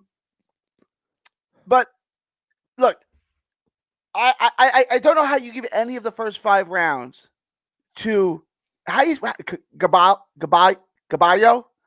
Gaballo. Is he Portuguese or Spanish? He's Filipino, so I'm guessing it's a Spanish name. Okay, then Gaballo might be how you know. Yeah. So then he did good work. Like 6, 7, 8, 9. Those middle rounds were close. You could have swung those either way, all 4 of them. And then Rodriguez dominated the last 3 rounds. So if you give him all the middle rounds, which were all toss-up rounds, 6, 7, 8, 9 were all real close. It's 8-4. You can't get it any closer than that. I don't understand how they had it 8-4 and 7-5 the other way. The one judge that had it 10-2 fine. He split those 4 rounds. I had it 9-3. I gave 3 of the 4 toss-up rounds to Gaballo. 3 of the 4. And I had it 9-3. I can't find any of the first 5 or the last 3 that you can give to Gaballo. So I don't understand the decision.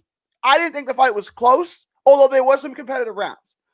I'm with the people who think this is a travesty, the same way that Triple G was a travesty. Now that it was Triple G and Derevchenko last year was a robbery, right? It's not that the fight wasn't competitive. It's that you can't get enough rounds for Gaballo to win the fight. Like, there's not enough toss-up rounds. Like, even if you give him every single toss-up round to fighter A, and he wins, there's not enough toss-up rounds. There's only 4 toss-up rounds in the whole fight, and every other round he clearly loses.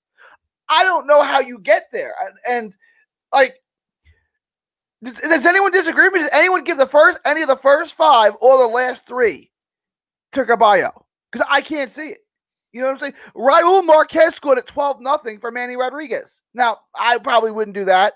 Steve Farhood scored at 10-2. I think that's about right. One of the judges had it 10-2. I had it 9-3. I thought it was that kind of fight. Not that it was completely one-sided. Caballo landed some good work, especially in those middle rounds. But he didn't win the fight. It wasn't even close to winning the fight. I first watched it after, because I'm old, I can't watch two things at once like Matt can. So I watched that card. And to be fair, I shouldn't have done it because I have my kid on Saturday. Oh my god! Like I can in my studio, if especially since I have tons of monitors and stuff, I can set up where a fight's on one screen, right? So bigger screens and stuff. But I had just my laptop in the living room while my kid is trying to play Pokemon on my head. Okay. And I have the three fight cards on my laptop, and little tiny squares, trying to watch them all. So yeah, I'll go back and watch this one, since it does seem like a lot of people are upset about a fight that, again, from what I saw, was a fun fight. So I need to go back and see why people are upset. It was a robbery. There's not enough rounds that he could have won to win the fight.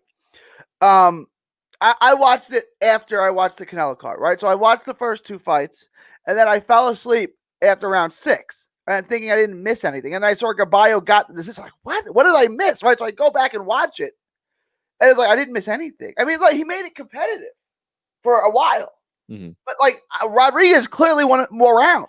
Obviously, you can't even make an argument. I don't see how Caballo won 7 or 8 rounds, which is what the judges gave him. Raul Marquez said, maybe 3 you can give him. Farhood gave him 2. I don't see how you can give him any more than 4. If you give him all the toss-up rounds, that's a 6, 7, 8, 9. It's 8-4. That's as close as you can get it. I didn't see it. Now, I want to talk about Manny Rodriguez because that was my boy. We were talking about, will Jarrett Hurd ever be the same again after he got beat up by J-Rock, right? And maybe he's not, right? When Eubank got beat up by Steve Collins, he was never really the same. He was still good, but he was never the same. I don't think Manny Rodriguez is ever going to be the same again after that Inoue beatdown. He used to be a bantamweight version of Jamal Charlo. He was a boxer who was good on his feet, but he was looking to seek and destroy. He was looking to get you out. Now he's in there fighting Tevin Farmer. And look, I thought he won, so I'm not saying he was terrible at it, but that's not how he fights. Who was that guy? It just seemed to me Manny Rodriguez doesn't think he's a puncher anymore. He's afraid to step in. He's afraid to exchange because he thinks what happened with Inoue is going to happen again. I don't think Manny Rodriguez is ever going to be the same, and he's not going to get back to a championship level if that's it, because he's got to beat guys like Caballo, and I think he beat him. I know he beat him. I had it 9-3. I beat him convincingly in my book.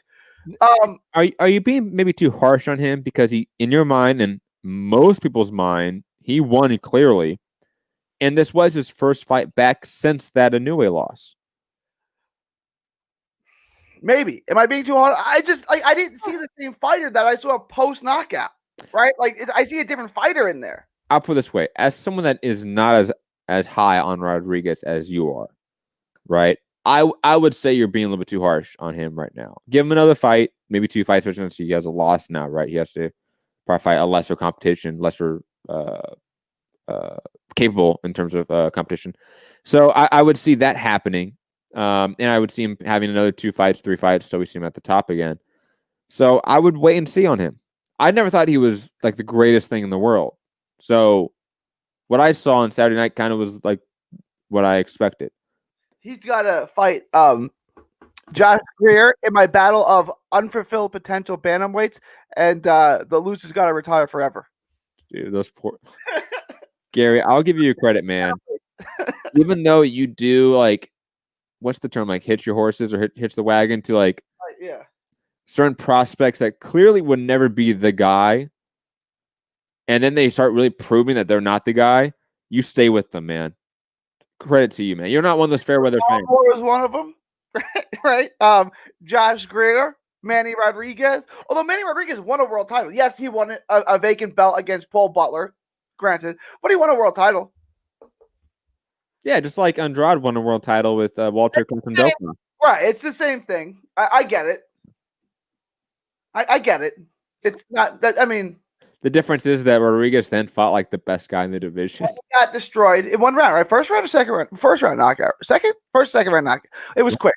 Was it really the first round? It might have been the second. It was either the first or second. It was quick, bro.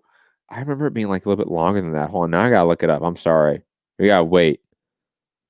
Nah, I knew it. He fought Payano. It was like 3 guys in a row. He knocked out like Second round. Fuck. Second round, yeah. I mean, I get it. He's a kung fu fighter, and he got caught by the monster. Okay, good night. It's over. Like, you can't beat him. And when you're there to be hit against a guy who punches like... Dude, the crazy part is Inoue coming off... Oh, dude. And Heath Farley in the chat, longtime listener, supporter. He's like a giant Inoue fan. I always give him shit because, I always give Inoue shit for some reason because he ducked the entire super flyweight division. Let's just be honest about it. But digressing from that point...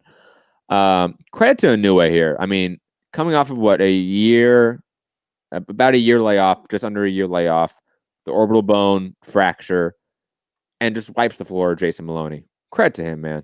Inoue is the monster. He still ducked 115 though, but that's separate. Second best pound for pound fighter in the world is Inoue. You want to have that conversation right now? I don't think it's much of a debate. I think that it's clearly a 1 and clearly a 2, and then we can debate the rest of the guys. But I think he's clearly 2. But go ahead, yeah.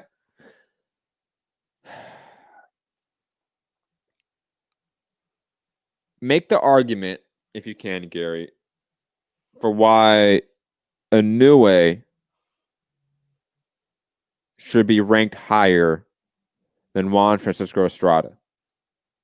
He's done it through multiple divisions, right? He's done it without a loss, and he's done it through multiple divisions. He's got names now. He's got Dinero, who's a Hall of Famer. He's got Maloney, who's a good fighter. He's got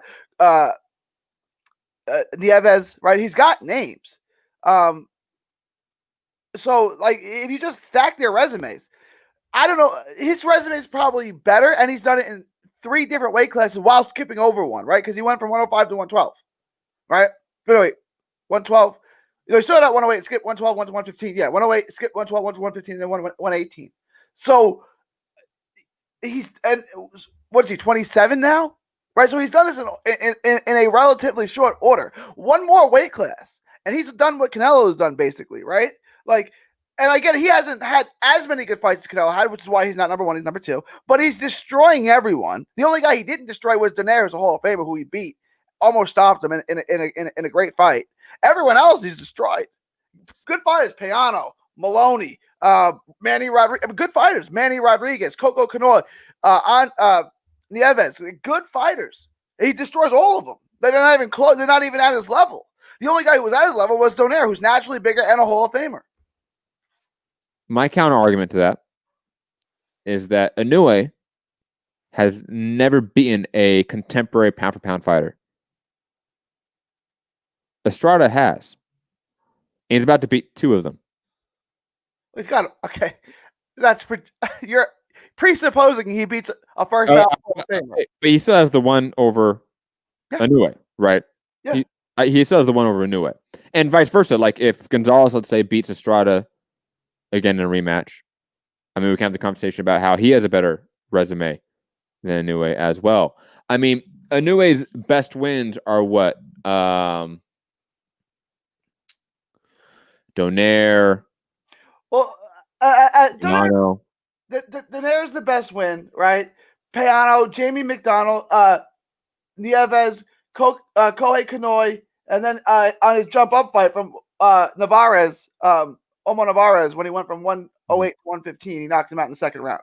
I know Navarez was, we would say, shot, but Navarez ran the 115-pound division for close to a decade and still had a world title. So he wasn't that shot when he got destroyed. No, of course, no. But he wasn't in the top 10 pound for pound. He wasn't in that discussion. No, I don't think he was ever top 10 pound because that 115 at that era wasn't that good. Yes. Right? Yeah. I mean, it is now. Now I think it's the best division in the sport. But when Navarez ran the division, it wasn't that good. True. Meanwhile, you have someone like Estrada who has wins against Rungvisai, Quadras. Quadras twice, actually. Shout out to him, man. Milan Melendo, but he beat Valora, I'm pretty sure, too, right? like back in the day, like 108 or whatever, right? Yeah. I mean, he has wins just like Inoue, I would say. And he has contemporary pound for pound wins.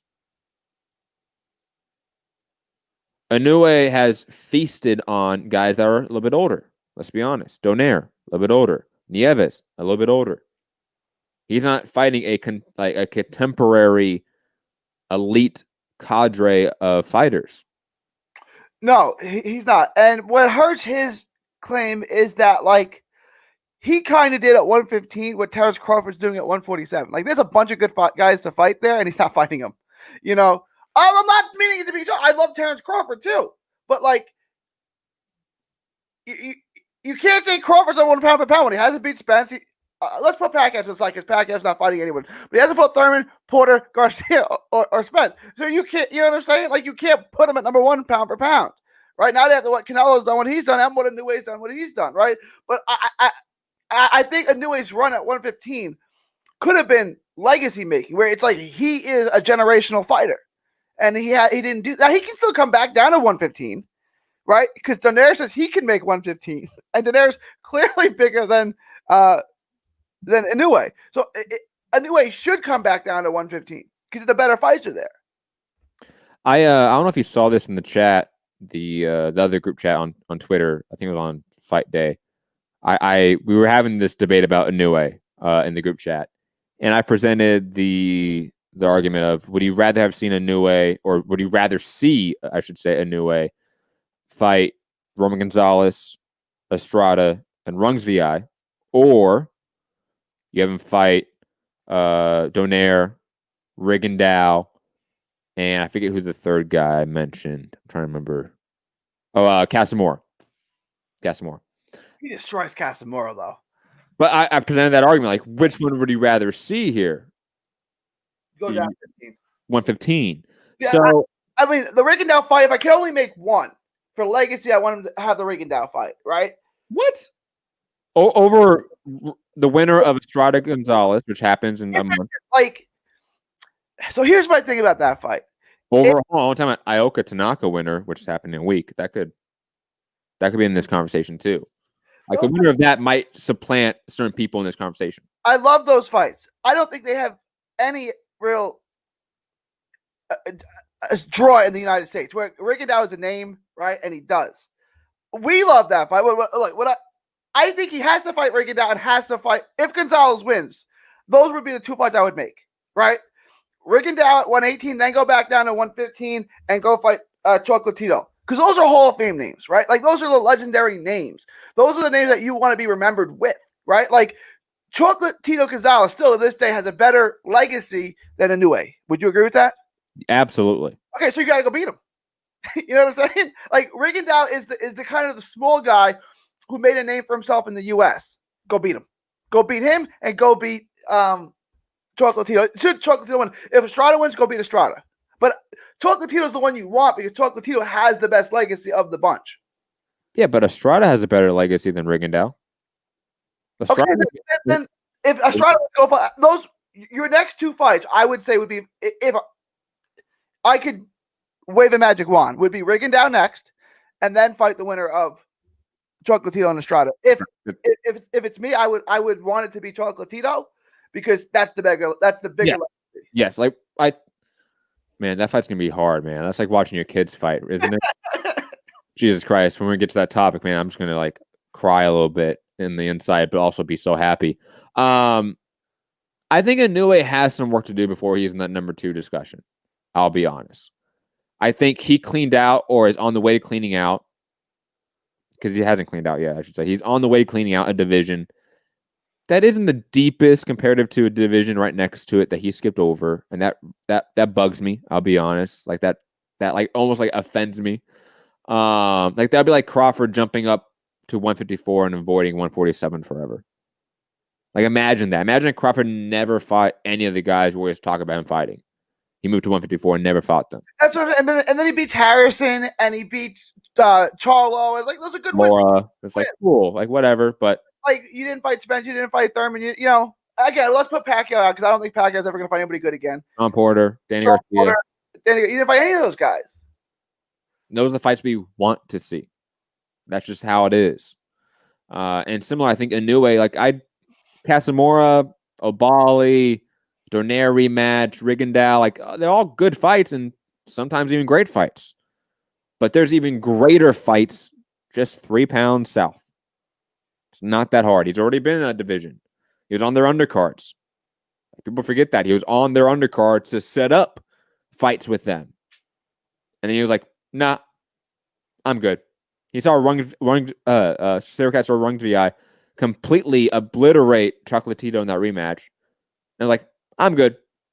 I'll go up to 180. What I wanted to see was Inoue, the monster fight, like Rung Vi, because Rung Vi is such a physical beast. Like he's so physically strong. Like I don't know. Like could the monster just because he's there to be hit, right? Like Rung Vi is there to be hit, but like can the monster just walk through? And when he can't, what happens then, right? Like does Rung Vi then have his way with him because you can't impose your will on me? That's the part I always wanted to see. And I don't think Rung Vi is done yet. Like I know he hadn't looked good in the last fight he had against nobody. He looked bad, but I don't think Rung Vi is done yet. No, absolutely not. Absolutely not. He just didn't look like he was in shape for that one. And that happens a lot in like those weight classes where like those guys take like those off fights and they clearly just don't train for it. Right? Like Carlos Cuadras does it all the time. Plus, he had like some substance abuse issues. But come on. Shout out to those guys. Cuadras want to fight at 122 because they didn't feel like making weight anymore, right? It's a 115-pounder. Who has a better win? Teofimo Lopez or Inoue? Just one singular win? Yeah. Teofimo Lopez. Okay. I'm just saying, man, Inoue's spot at that top is not so solidified as people think. There's a lot of people nowadays that have a claim to that number 2 spot because no one has the claim to the number 1 spot other than Canelo. McDonald, Payano, Manuel Rodriguez, right? 3 fights in a row. First round knockout, second round knockout. I know those are B-level names, not A-level names. But like first round knockout, second round knockout. He's a monster. Richard Comey, second round knockout. Teofimo Lopez. Lomachenko outboxed the Matrix. Teofimo was on my list. I think I have him at 6. Like I brought the point we got to put ahead of Spence, right? Like he's on that list. I'm just saying. Like after we get past 1, it's an argument. It really is. Like it's not as solidified as people think.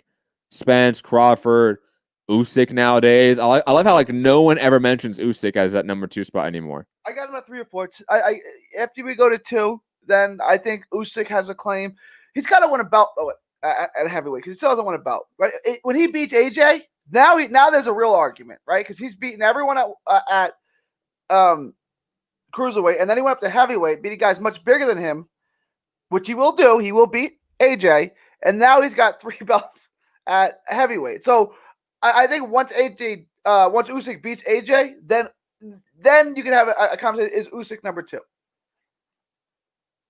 Oh, if he beat AJ, absolutely. I think Usyk shoots up pound for pound rankings and probably in a lot of people's rankings goes to number 2. Absolutely. Or if he beat like Fury. Right? Like he beats AJ. So he doesn't, but I mean that's okay. If he did, yes, we can have that conversation. Oh, he does. Oh goddamn, Gary! You have to come on, and Usyk beats AJ. What's gonna happen then? Like you're gonna be so mad. Rob has to be on that day because Rob hates Usyk and loves AJ. So Rob has to be on that day. I'll be so mad. You have no idea. Because I mean, even though I get like I get pigeonholed as like a Wilder fan, like I got my like not my come up. I shouldn't say that. Like when I like really like started as a like media person in the sport, I was an AJ fan for sure. I still like AJ probably more than all the other heavyweights because the guy is just an extremely likable person.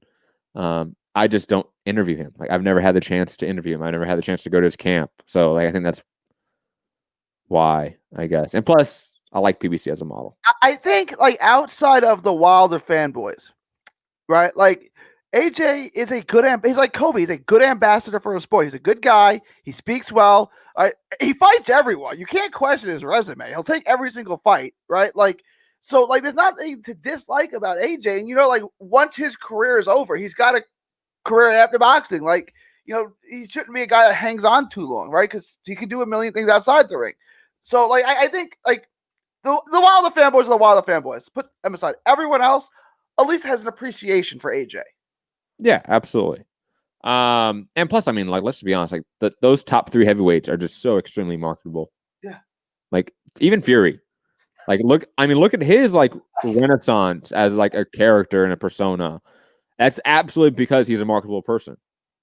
Wilder is to a massive extent because look at his rise as a persona in U.S. sports.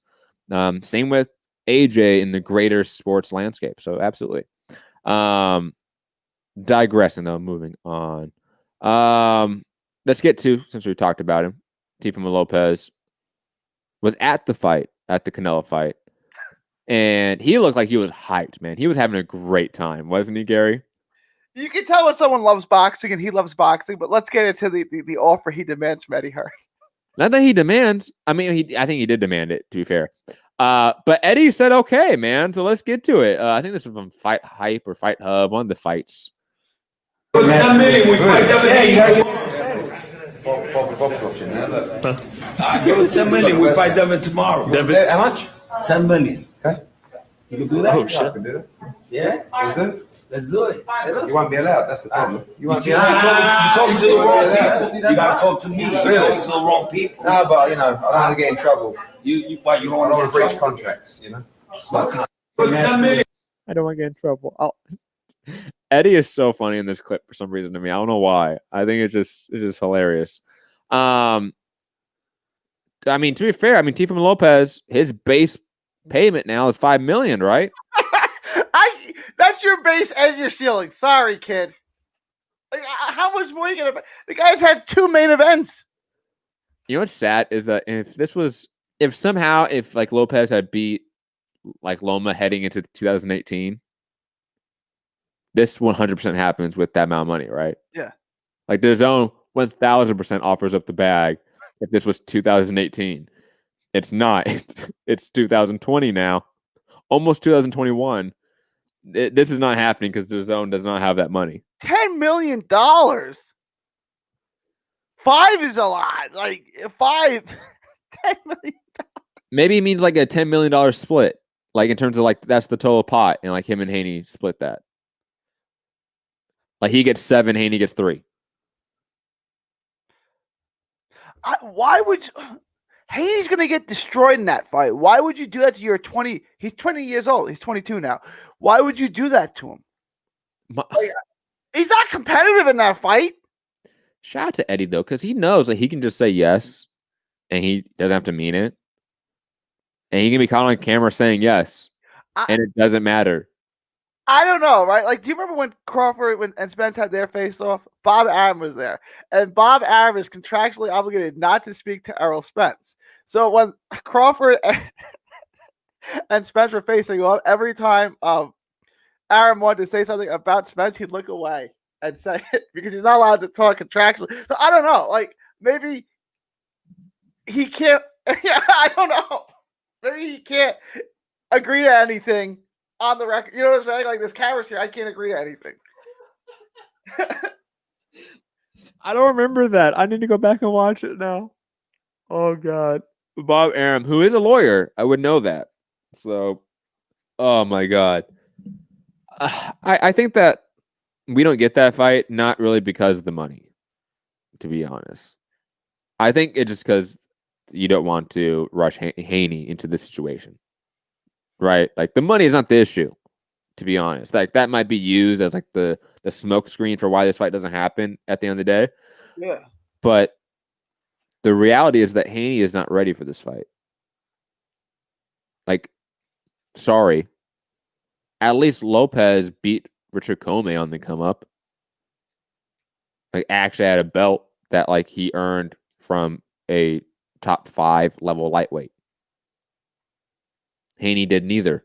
He beat Gamboa, bro. Oh my God. And like he didn't even beat Gamboa that well either. Not. I mean, he did fine. He outboxed him. He did fine, but you outboxed a one-legged 40-year-old Gamboa. Whoop-de fucking do, man. Like, am I supposed to be impressed by that? Good for Gamboa, right? Because he never really got the paydays that he deserved. And I'm guessing. Shout out to 50 Cent. I'm guessing the Zone got him paid, right? And then he got the Tank Davis fight was on pay-per-view. I'm sure he got paid for that. So good for him. He got his money. That wasn't pay-per-view. That was Showtime. That was Showtime. You're right. You probably still got high six figures for that though. Yeah. At least. Double I, you think Top Rank lets Teofimo Lopez go over to DAZN? No, absolutely not. That wouldn't happen. No. For that fight? No, for Lopez Haney, they don't send him over. But here's the thing now. Because the model is now fluid for DAZN, they could, in a sense, it could be a dual network sort of situation, a co-network situation. If it where the digital rights aren't on ESPN Plus, they're on DAZN. But if you want to watch it, it's on your cable box. It's pay-per-view, like ESPN pay-per-view. I think you could work something out. If DAZN's willing to pay him, you can let DAZN carry some of that $5 million bag. Yeah, I think you would. He's not going to lose, right? So it's a big money fight. It's no risk for you because he wins, and you get DAZN to pay to shell up some of the money for it. So to go back to the question, Double I. I don't think Lopez would leave ESPN, but he could still go to DAZN. Bro, yeah. The model is now different because they just did pay-per-view on cable. I could go on DirecTV and buy the Canelo fight. It's different now.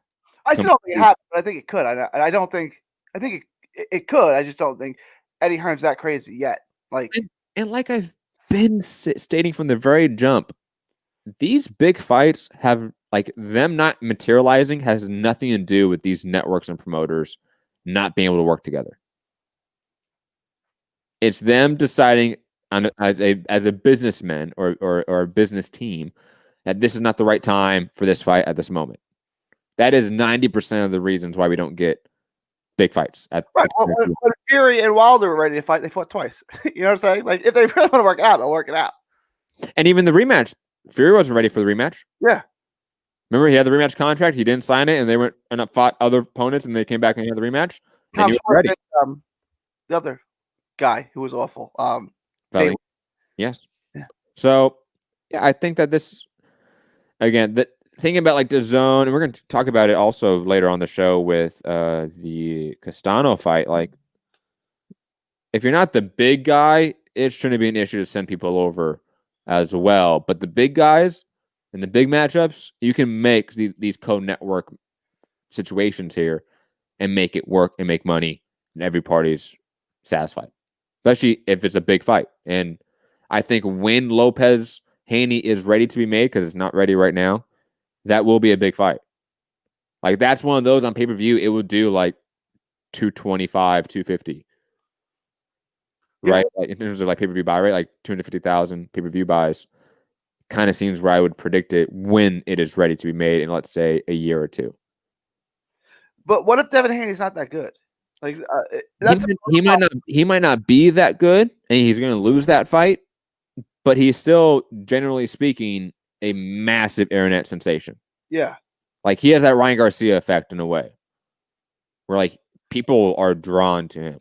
They wouldn't make that. They wouldn't make Garcia versus Haney first, right? If let's say Garcia beats Campbell, they wouldn't make Garcia because it's too risky. Well, no, because there's no even though Haney has a belt on the line, there's no belt on the line with Garcia. Garcia doesn't really bring anything to the table from a rankings perspective. So I think Lopez would be the primary focus right now, because he's the undisputed champion too. If you think about it, even though Haney has a belt, the undisputed champion with an asterisk, like Haney says. Yeah, Lopez is the undisputed guy. So if you beat him, you get all the belts now. You're in position to sort of control the division. That is probably more of a focus because that's long-term monetary sort of gain instead of just trying to make this immediate Haney-Garcia fight, which would be big because it's Haney-Garcia. Cheeto Fight in the chat saying Tank or Ryan Garcia is more pay-per-view than Haney, in my opinion. I think you mean, I'm assuming you mean in regards to who would fight Teofimo Lopez. Oh, Lopez versus Tank right now is a bigger fight. Absolutely. That's a big fight right now. That's one of those that could do 400,000 pay-per-view buys for a lightweight title fight at 135 pounds. Ryan Garcia, I don't know if it does more than Haney. It's probably about equal.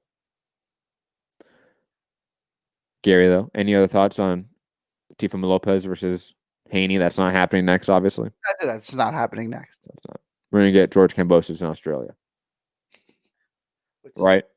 Probably. Yeah. Yeah, I mean, likely that's... Yeah. Which... gotta wipe the floor with Kambosos. I knew that fight was going to happen, so... Mm-hmm. I'm not surprised. I can't be that upset about it because I knew it was coming. It's like Sunday night. Like what comes next? Monday. I can't be that upset about it.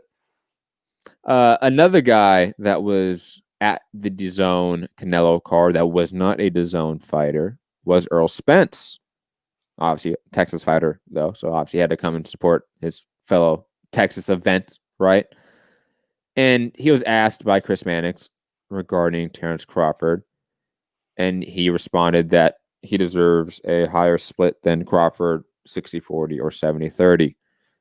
So now we're back into the whole split conversation. I have no real thoughts about this because I don't care anymore about Spence Crawford. Because, like, what the fuck is Crawford even doing? Is he still with Top Rank? The contract expires at the end of the year, doesn't it? So, I mean, technically, yes, but no. So until like we know what happens with Crawford and what he wants to do with his career, I really don't care about this matchup at this point in time. Like I'm like past the expiration date on like giving a fuck about Spence Crawford not happening. Gary. Yeah. Obviously Spence has done 600 or 800 or whatever, which 3, 6. He's done 800,000 pay-per-view buys, or at least maybe 900. In totality. In 3 fights, and Crawford has done 200,000, maybe 200,000.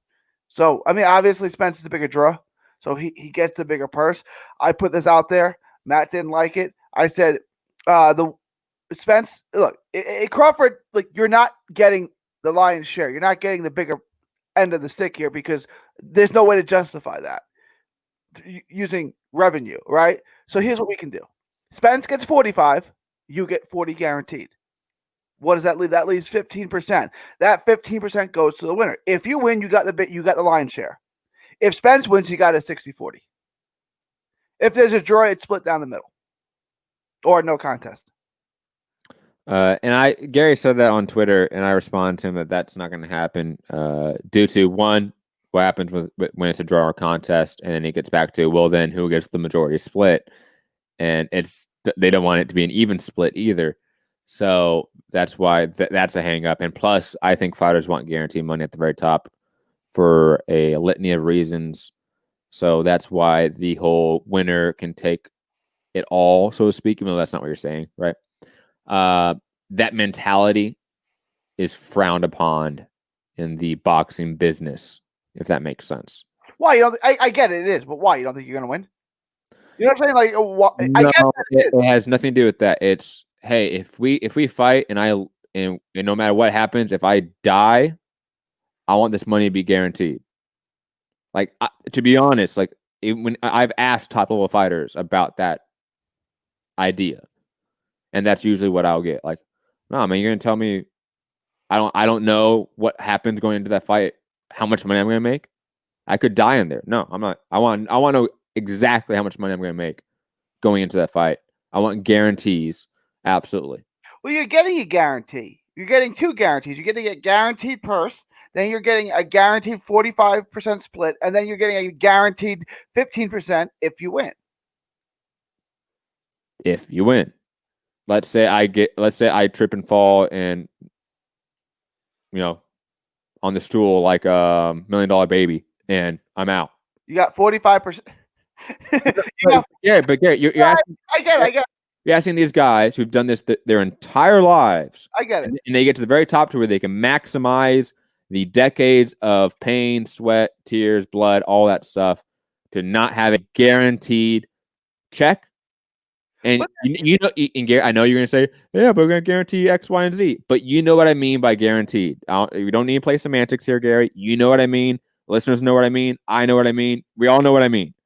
Okay.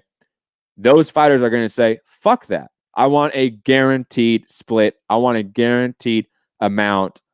That's what I want. That's what I've earned. So that's what's going to happen. Crawford just reminds me of myself sometimes, right? Like I would say I'm the pound for pound king. I'm your biggest star. Go get me 55%, Bob. Not a penny less. I'll be waiting here when you get that for me. Don't come talk to me unless you have anything else. Don't come with me with anything else, right? When you get me 55. Agree. Rocky Rodriguez in the chat. Canelo had egg weights in his glove. You guys have had some like good ones today. Shout out to you, man. Shout out to the chat. He absolutely had egg weight. Did you see? I think Michael Benson, someone tweeted it. Callum Smith's arm, like his left arm, had this huge knot on it, right? And Canelo said that he was worried about Callum Smith's kind of left hook. So his game plan was like every time he had him, just to hit him in the left arm so he couldn't throw it. Right? I think he says like the 10th round when they clinched, Callum Smith says, Canelo said in my ear, "How's the arm? Is it sore yet?" Right? Like you see a knot, like he kept hitting him in the arm, I guess, and like over 12 rounds, like it's a big knot on his arm, on his left arm, right? Canelo's not gonna hit me with that. Canelo's more badass than James Bond. Okay, that's how badass Canelo is. Just facts. Also, hey, I don't know if you heard any of Canelo like interviews or anything like that. Not really interviews, but just like behind the scenes stuff. He was speaking a lot of English on this fight week. His English has got a lot better. Shout out to him. Like English, it's just one of those things where it's like it's not your natural language. You're not fluent. Like I feel like this is Italian. I don't want to sound stupid, right? Especially when it's listening to millions of people and you're gonna hold me to every word I say, right? Like I don't really know what that word translates to, so I'm just not gonna say. And then it ruins what I'm trying to say. Like yeah, I definitely don't. I'm not with the crowd that's like Canelo should still be speaking English. Like, why you? The dude's a superstar. Like, he doesn't need to speak English. Clearly, that doesn't matter for his pockets, really. But I just noticed that his English got a lot better. He was talking to Eddie Hearn. I remember in one clip I saw. It was just cool to see. You know, like because I remember being around Canelo back around the Liam Smith days because I remember being in some media events and stuff like that, and his English was really. It was definitely novice level still, right? And I could tell he was like almost uncomfortable by it. You know, you can just tell by people, especially if you've been around immigrant community. I've lived in SoCal most of my life, so I've been around a lot of immigrants. I can tell when someone becomes comfortable finally speaking English, even if it's still broken English, and I can just see that difference. So shout out to him, man. I know that takes a lot of effort because the English language is a motherfucker. It's like I can go and have a conversation in Italian, right? You might think you're talking to a 6-year-old, right? But I can have a conversation. Mm-hmm. If I was negotiating a contract, I'm not doing it in Italian. You know what I'm saying? If you're gonna quote me, like if I'm taking like a sworn affidavit, and you're gonna hold it, I'm not doing it in Italian, like I don't want to get something wrong. And I like that's the way these like you're gonna quote everything I say. Whatever I say today is news tomorrow. All right, so you're not going to pigeonhole me where I say something where it makes sense in Italian and in English, but it doesn't make sense in Italian, right? Like I'll just run it through my translator, like. But he speaks English, like he speaks English. He's just like it's not my fluent language. It's not my first language. I learned it on the go. It'd be like when my mom was, "Oh, mamma mia, no bambino." That's not how. Like my mom was like, "That's not what you say," right? Like I understand what you're saying, but like your grammar there is off. Yeah. Yeah. I remember trying to speak French. I had taken like at that time 3 or 4 years of French class, right? And I was in Paris. And I was trying to talk to a very attractive woman that was working some store that I was at. Yeah. It didn't I mean, it worked at the end of the day, but not because my French was good. That definitely did not help. Or maybe it did help. I don't know. But my French was not good at all. It was not passable. And I thought like it would work. No. It's like when I was in college, right? I had to take a language, so I took Italian, right? And I tested all the way into Italian 4, just for the way I spoke it, right? And then like I wrote something, and my professor goes, "Who's Sicilian in your family?" Right? Because like, it was all like kind of like how we talk in the South, right? Like if I said y'all done did it, right? Like okay, this is not how you speak English. Who from your like well, my mom, but like okay, this is not. Did you take Italian 3, 1, and 2? I was like, no, I just tested it in 4, right? Like okay, this grammar spazzatura, like my mom would say, garbage, no good. Like this is no good. Like you can't. But you know, it's Mhm. like if I said it ain't gonna happen, it ain't, and then like you try to translate that, like it ain't gonna, it's not going to happen. Is that what you mean? Right? You know what I'm saying? It's like if I said it ain't gonna happen, you know exactly what that means, but you wouldn't write that on a, you know what I'm saying? You wouldn't write that on a test, right? You would say it's not going to happen. And it's like that kind of thing. Absolutely. PSK is asking, do you think Canelo will stick with Hearn to tap into the non-American markets, i.e. fights in Europe, Middle East, Far East, etc.? I don't know if you mean Hearn or the Zone and you're using them like interchangeably, PSK. Because like I don't like when Canelo fights, let's say like Jamal Charlo or Benavidez or Plant, why would he need Eddie Hearn in any way? Like that's just adding someone into the pot to take money. So no, that wouldn't happen. And like he doesn't really have a distribution system on networks. He has deals to distribute his content on networks, but he himself is not a distribution network. Like if you're talking about the Zone, then maybe it's a separate topic about how like certain markets, instead of trying to individually go through a distributor, you sign some deal with the Zone to distribute your content to like Southeast Asia or some bullshit like that. Yeah, I could maybe see that, but that has nothing to do with Eddie Hearn. So I really don't think what use Canelo has of Eddie Hearn in like the Far East or Europe if he's not fighting people that aren't Eddie Hearn fighters. There's no point in that. When he fights Billy Joe Saunders or Andrade, he will use Eddie Hearn. When he's not fighting those guys, or Triple G, because you know he has a co-promotional deal with Triple G. When he's not fighting those guys, he's not going to be using Eddie Hearn because he doesn't need to in any capacity. And Eddie Hearn doesn't really offer any use value also to Canelo in any real sense. PSK saying Hearn has the infrastructure and a proven track record in those locations. I mean, yeah, but within his own companies. So if you're not working with his own companies, you can't utilize that infrastructure. And by infrastructure, you mean largely network deals and partnerships through Matchroom Sports. If he's not working with Matchroom Sports, why would you do that? You're splitting the profit then. You just got out of a promotional deal. You're not going to sign any sort of promotional deal with a promoter right now if you're Canelo Alvarez, because you're giving your 15-20% of your paycheck to someone that you can do the work, or your manager can do the work that you already paid for. That's why. And also, if you're Canelo Alvarez at this point, you can negotiate distribution deals in any location in the world because you're Canelo Alvarez. That's also reality. Gary, I don't know if you have any thoughts about that. No, I basically agree. Moving on, Juan Francisco Estrada versus Roman Gonzalez rematch set for just 6 days after my birthday. Late birthday present for me. Goddamn. Gary, I don't know how to say it, how excited I am for this fight. You might argue that this is one of those fights that determines who's the number 2 guy behind Canelo. You can argue that. You can. And it's also a legacy fight because I feel the winner of this is the best little man of that era. And one of the best, like they're both among the best little men ever. I don't know about that. I'll be honest. Let's say the only reason why is because Estrada and Rungs VI they have unfinished business.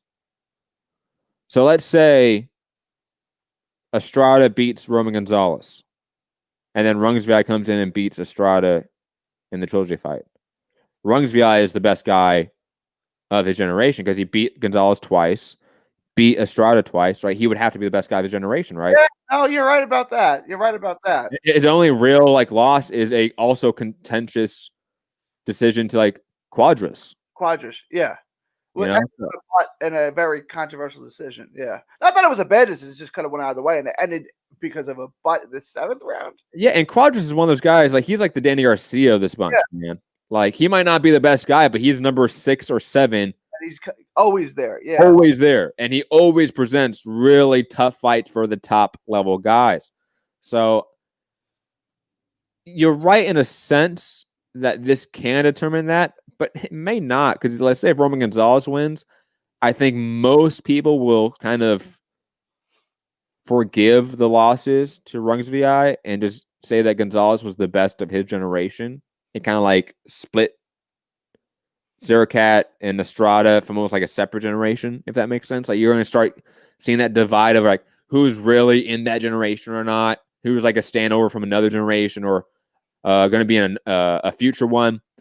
But regardless, it's still a pound for pound level fight between two top 10 pound for pound level fighters. A rejuvenated Chocolatito.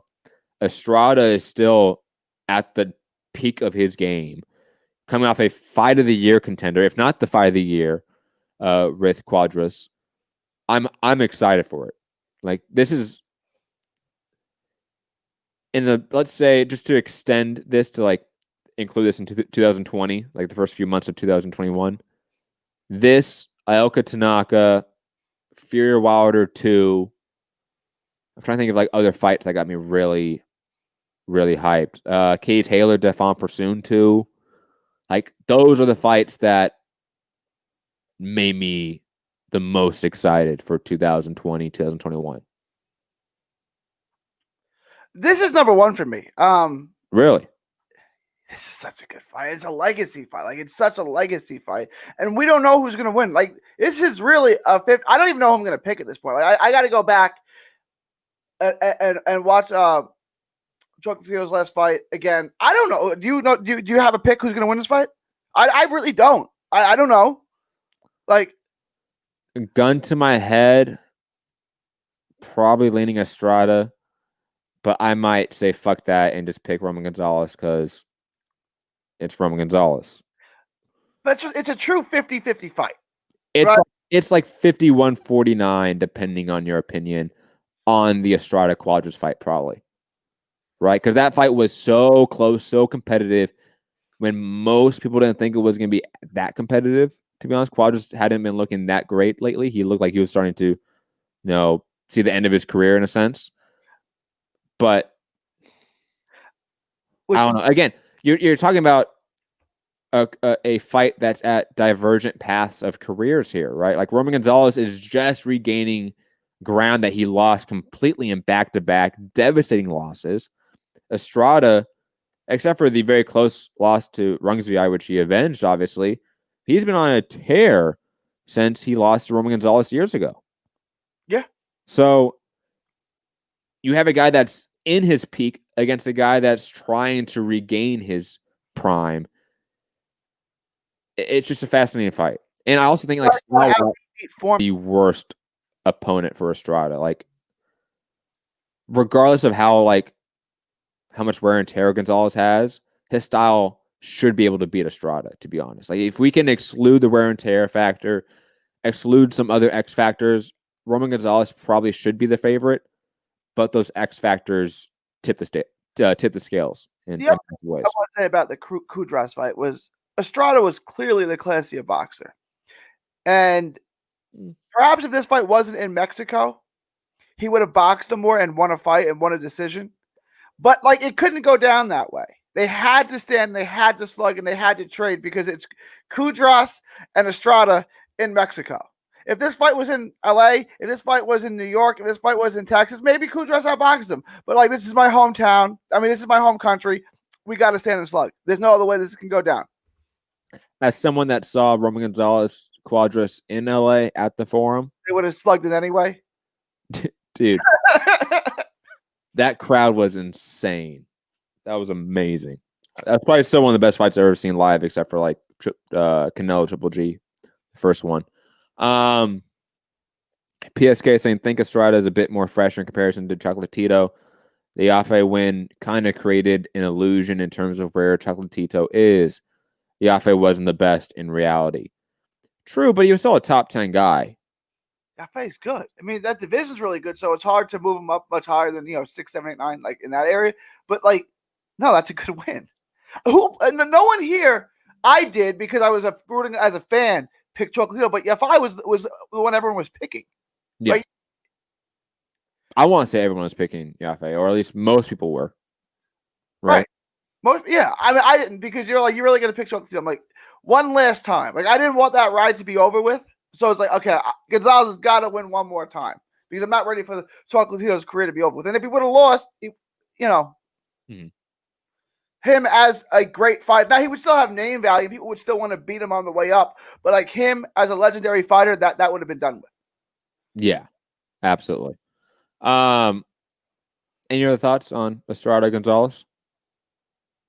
No, I can't wait for it. There's no venue attached to it yet, right? So we don't know if there's going to be fans there or if it's going to be in the U.S. or Mexico. No. Anything attached to it. No, just a date. Yeah. Just March 13th on DAZN. I don't see a venue or a city attached to it. Do you think they just put in Texas because they just can? These little guys sell in California. Do they sell in Texas? I don't know. It might be better to put it in Mexico. There must be small venues of like a 3,000 to 5,000 seater in. You can do it for sure. Absolutely, there's plenty of places you can put it for sure. I just don't. Yeah, I mean, you can get 3,000 to 5,000 in San Antonio, right? Or on the Valley. You could definitely do it in the Valley. Yeah. The Valley being, Gary, for those that are in Texas. Valley, not your Valley, our Valley. The Rio Grande Valley. And even those like in California, when you say the Valley, there's like 3 or 4 different valleys you could be referring to. So I'm like, San Fernando Valley, talking about Central Valley. Yeah, like if you said to me, like she's from the Valley, that would mean the San. But see, there's the caveat or connection of she. You know the difference? When you say like, oh, I live in the Valley, you could mean like Fresno. I guess. I mean, but the second, and this is such an American thing. I'm surprised that you even get this, Gary, because you're from Texas, right? But when you get the she's a Valley girl, yeah, it's San Fernando Valley. Right. Yeah. That's so funny. I can't believe you know that. That's hilarious, Gary. Is that like famous in movies or something? West of Sepulveda. I don't know what that means, but that was from Entourage. And Ari said you banged every skank west of Sepulveda. I don't know where Sepulveda is, but Vinny Chase has banged every skank west of Sepulveda.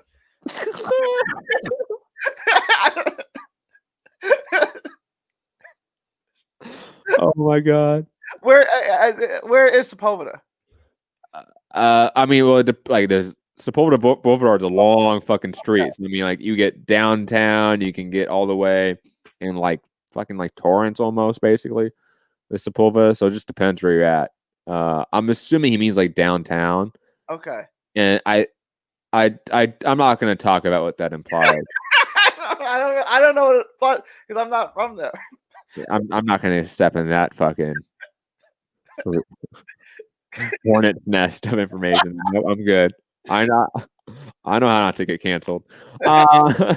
Kevin the Carrot in the chat saying, no way the fight is going to Mexico. It could go to Mexico, that's for sure. It could. I don't know, is Mexico doing crowds yet?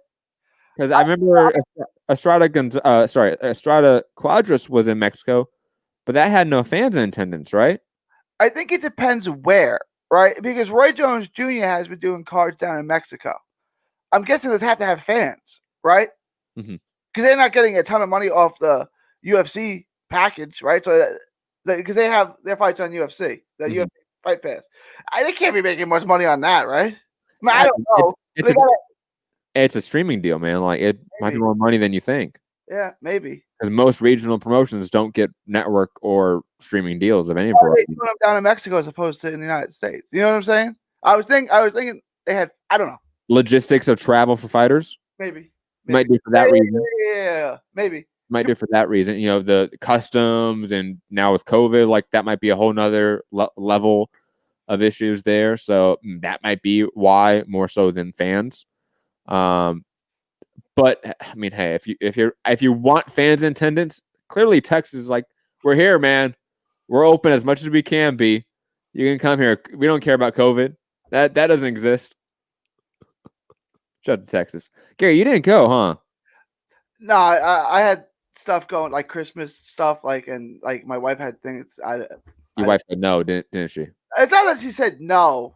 It's not that she said no. It's like, well, what about these things? Kind of, you know what I'm saying? Oh, You know, I got say nothing else, Gary. Yeah.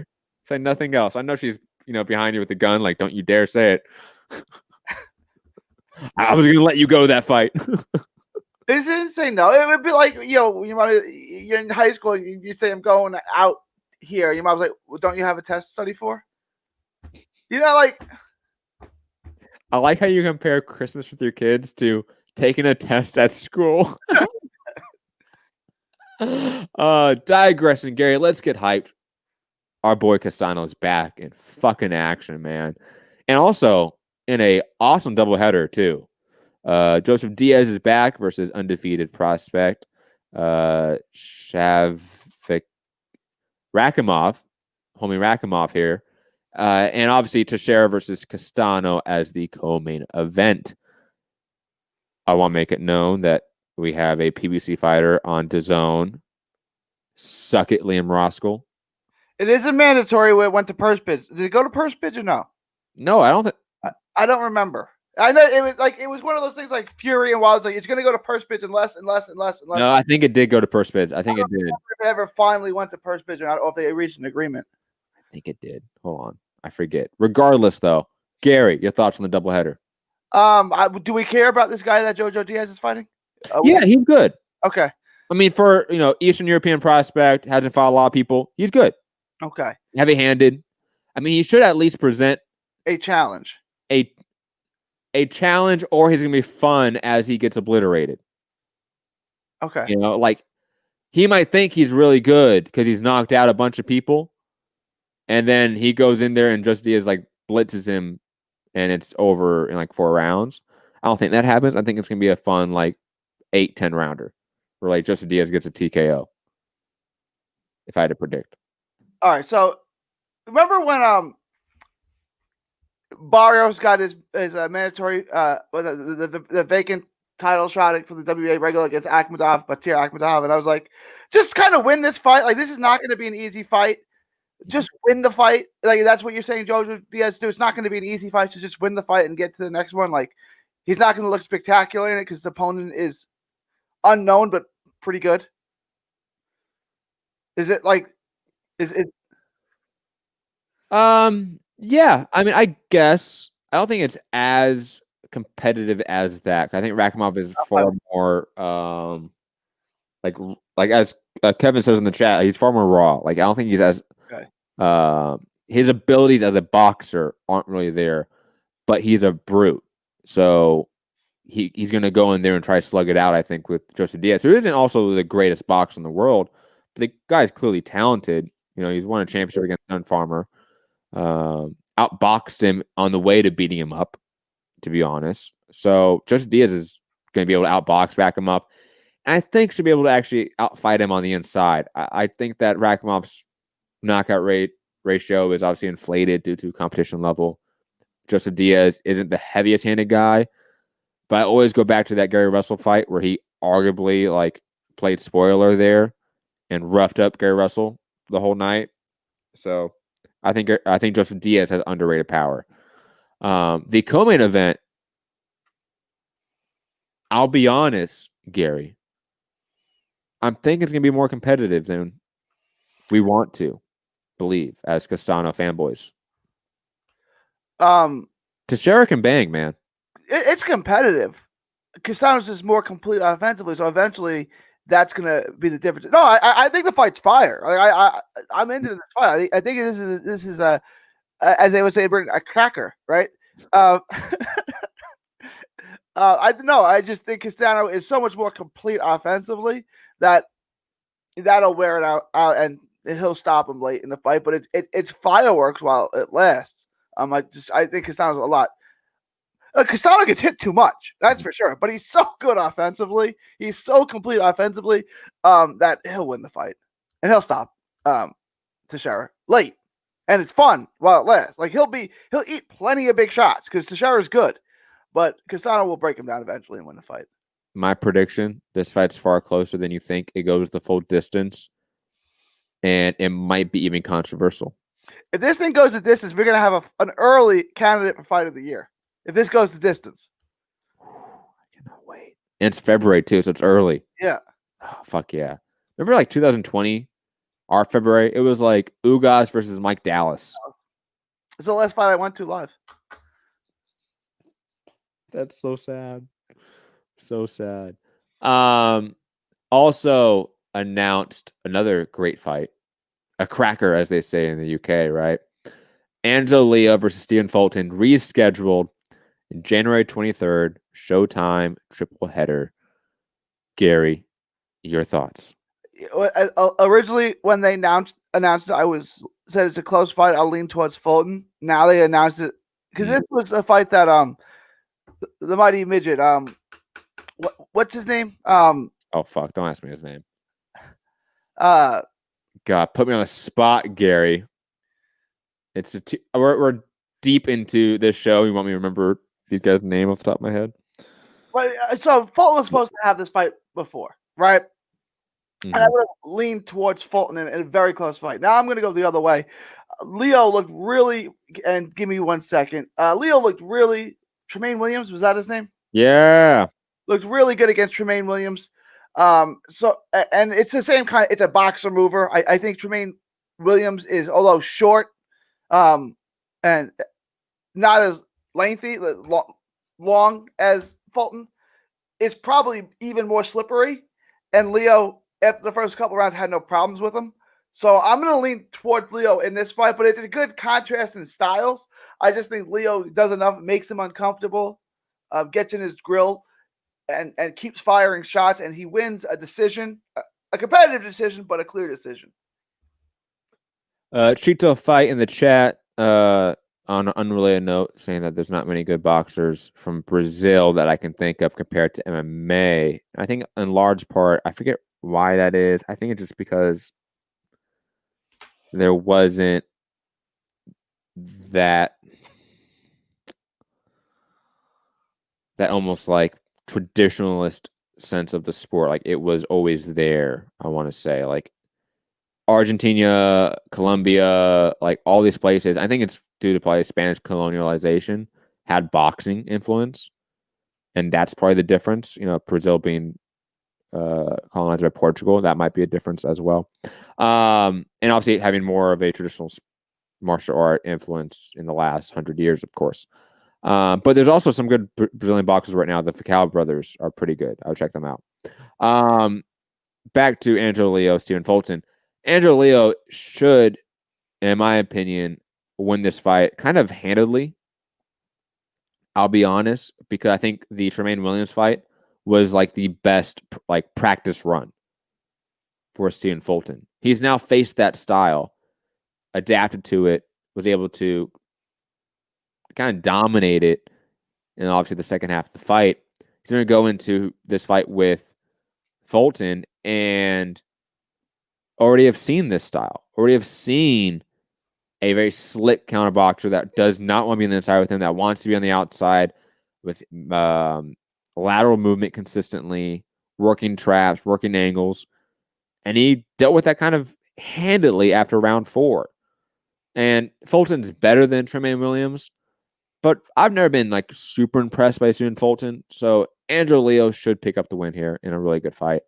I'm excited for it too, because it's one that I was excited for to begin with, and Angelo Leo really impressed me in that Tremaine Williams fight. So I'm excited for it. Gary, any other thoughts? No, I think we both largely agree on how that fight's gonna turn out. Last topic of the day, and it's a good one, guys. That's why I saved it for last. Heredia Boxing Management has filed 9-count complaint against MTK Global Daniel Kinahan and Golden Boy Promotions in a RICO lawsuit. Gary, Did you put this in the group chat? Because I didn't even see this. You didn't see this? No. Oh my God. Yes. Yes. Heredia is claiming RICO against Daniel Kinahan, MTK, and Golden Boy Promotions. By the way, Memo Heredia is a longtime manager, trainer in boxing, by the way. That's who he is, just for those that didn't know who he was. Gary, thoughts on this all? I'll scroll down if you want to read it. Nonsense. They were laws put in place to attack Italians.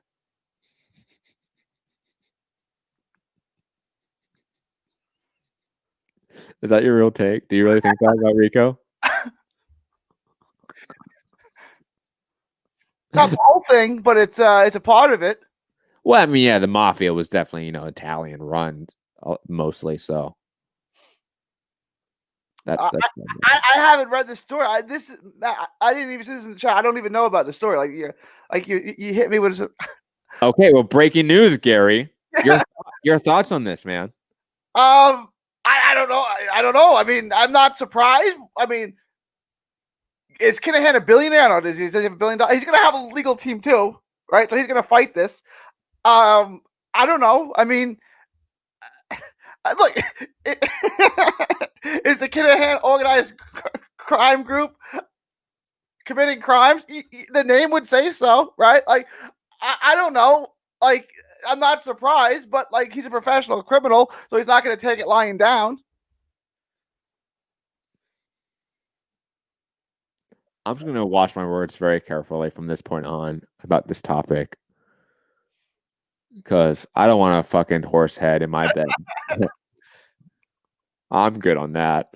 I will say this. I'm just going to watch this story closely, guys. You guys know me. I was like on the Kinahan story a lot when it was big. And this is obviously massive news. I have no real thought on it yet because I'm not a legal fucking expert. So if I can't sit in here and start like explaining what the RICO Act is and like all that stuff, like I'm not going to do that. There's Wikipedia out there for you guys that actually want to look that up. But Jesus fucking Christ, this is awesome. Like in the world of like pettiness, I think this is all in large part due to Joseph Diaz, right? Because he had a management deal with Memo Heredia. Now he obviously has a management deal with MTK Global. And Gary, we were on here, I think, a few times talking about how MTK has been attacking the U.S. market a lot. Yeah. Now they're dealing with the U.S. federal law. Have fun, MTK. Have fun with that. The RICO Act deals with something specific, racketeering charges.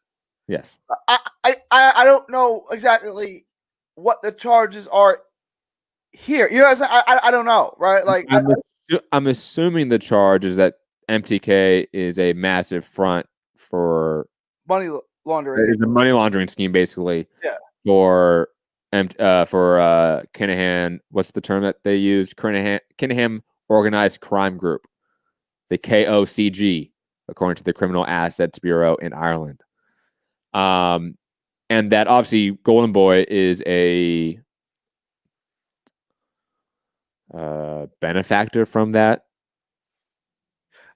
Can Golden Boy play stupid? Like, what? No, get out of here. That's a crime group? Stop it. I didn't know that. Can Golden Boy do that? I don't know. I guarantee there's enough interviews from all these promoters being asked about Kinahan in the last year or so that there must be something on the record of Oscar or Eric Gomez saying, no, we don't know anything about that. We don't work with Kinahan at all. I don't know who. Never heard of him.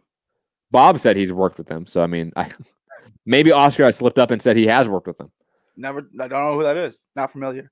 I mean, if we had to be honest here, Gary, if you had to predict if Oscar slipped up and admitted he worked with a international criminal or he didn't, what would you predict? He probably. I mean, it's Oscar, right? When he was drunker, higher, said something. He He might have even admitted that he knew about him being a criminal, but he was like, no, he's rehabilitated now, so it's good. But I never heard of him. Who? I don't know who that is. Oh, he's a criminal that runs like criminal, a criminal gang. Oh, Kevin the Carrot. Hold on. Kevin the Carrot in the chat. I love this. Didn't Virgil Ortiz hook up with MTK also? He did, and so did Tanahara and Josh Franco. Gary, are you worried about your boys being involved with a potential racketeering operation? I'm not going to comment. I don't answer questions. Which is what, whenever someone asks you about Kinahan, your answer to that question should be, I don't answer questions. Oh my I don't answer questions. That was such a good. Thank you, Kevin the Carrot in the chat. I don't Thank answer you. questions. That was so good. Guys, if a law enforcement officer ever asks you a question, the answer to that question is, I don't answer questions.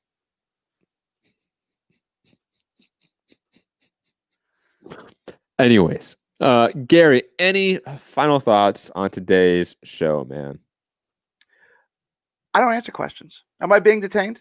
No, you're not being detained. I don't answer questions.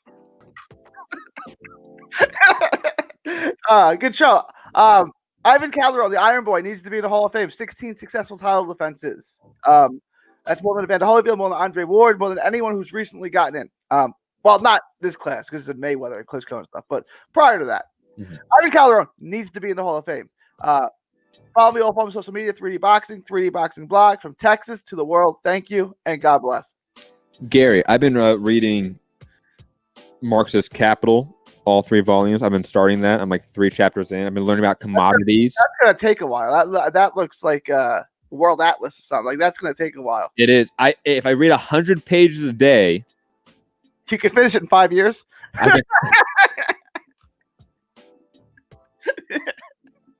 No, it's 15 days. I'll finish it in 15 days. That's half a month. That's not bad. Not bad. Yeah. I won't read 100 pages a day because it's dense economics and that's confusing as hell. But Gary, I cannot wait to read this and then be able to like actually talk to you about like finances and like economics more because I'm learning about like commodities and shit. Okay. Yeah. Yeah, it's interesting. Anyways, just want to say that. Everyone have a great holidays. I hope everyone is safe out there. We should be back after the holidays, obviously before Japanese New Year's Eve, because Aoka Tanaka goes down. And we obviously have to support that. So we will do it. 26, 27, 28, something like that. Yeah, something like that. I'm going to say like Saturday or Sunday. I mean, I'm going to be pretty free. So Saturday or Sunday, probably, guys. Expect that. What else? That should be it. Yeah, because I mean, boxing, like, I think we have Ryan Garcia, Luke Campbell, like, next week, right? Isn't that like January, like, 2nd? 2nd, yeah. Is that a Sunday card or a Saturday card? It's got to be Saturday card. January 1st. Oh, that's yep. So, I mean, we're right back into the mix. There's no break for us, so we'll be back. What are the bowl games? One is like Alabama versus Notre Dame and Clemson versus Gary. Are you really asking me those questions? We took the Rose Bowl from you too, bro. The Rose Bowl is going to Texas. They're having a Rose Bowl game in Texas. I can't believe you asked me if I knew when the college bowl games. You went to a Power 5 school. You went to Oregon State, right? Like they play. Yo, I'm related to Carson Palmer. You are related to and Jordan Palmer. Yeah, shout out to Jordan. He's awesome. And that's like, no joke, like Jordan's an awesome human being. Carson? Well, Carson was Mr. And that's before they had a pro team. So he was Mr. Southern California football. He was it. He was no, that was before Bush. That was before. Did he play at all with Bush? I don't remember. He won. Maybe it's like last season. Yeah. Because Bush was with Matt Leinart. Yeah, I think they probably just missed each other. It probably. I was young when he played with USC. So, like, I'm trying to remember those games. Yeah, I was probably 17, 18, 19 when he played for USC. I was like 5. Yeah, 5, 6. Yeah. I remember going to games, but, like, you ask me, like, do I remember them vividly? Fuck no. Hell no. But digressing. Yes, be back this weekend. And obviously, usual schedule from here on out. I can't think of anything else. I feel like there's something off the top of my head. I can't remember. Anyways, guys, have a great day, great evening, great night. Happy holidays. Stay safe. And remember, at all times, fuck the police and free Palestine. And Calderon needs to be in the Hall of Fame. Calderon, that's 2021. That goes without being stated. I mean, everyone knows that. Shout out to Calderon. Well, he's not in yet, so not everyone knows that. He's on the list. Next year, if we get him and Cotto in the same year, we have a Puerto Rican themed induction weekend. That'd be nice. Yeah. Be nice. All right. Peace, everyone. Later.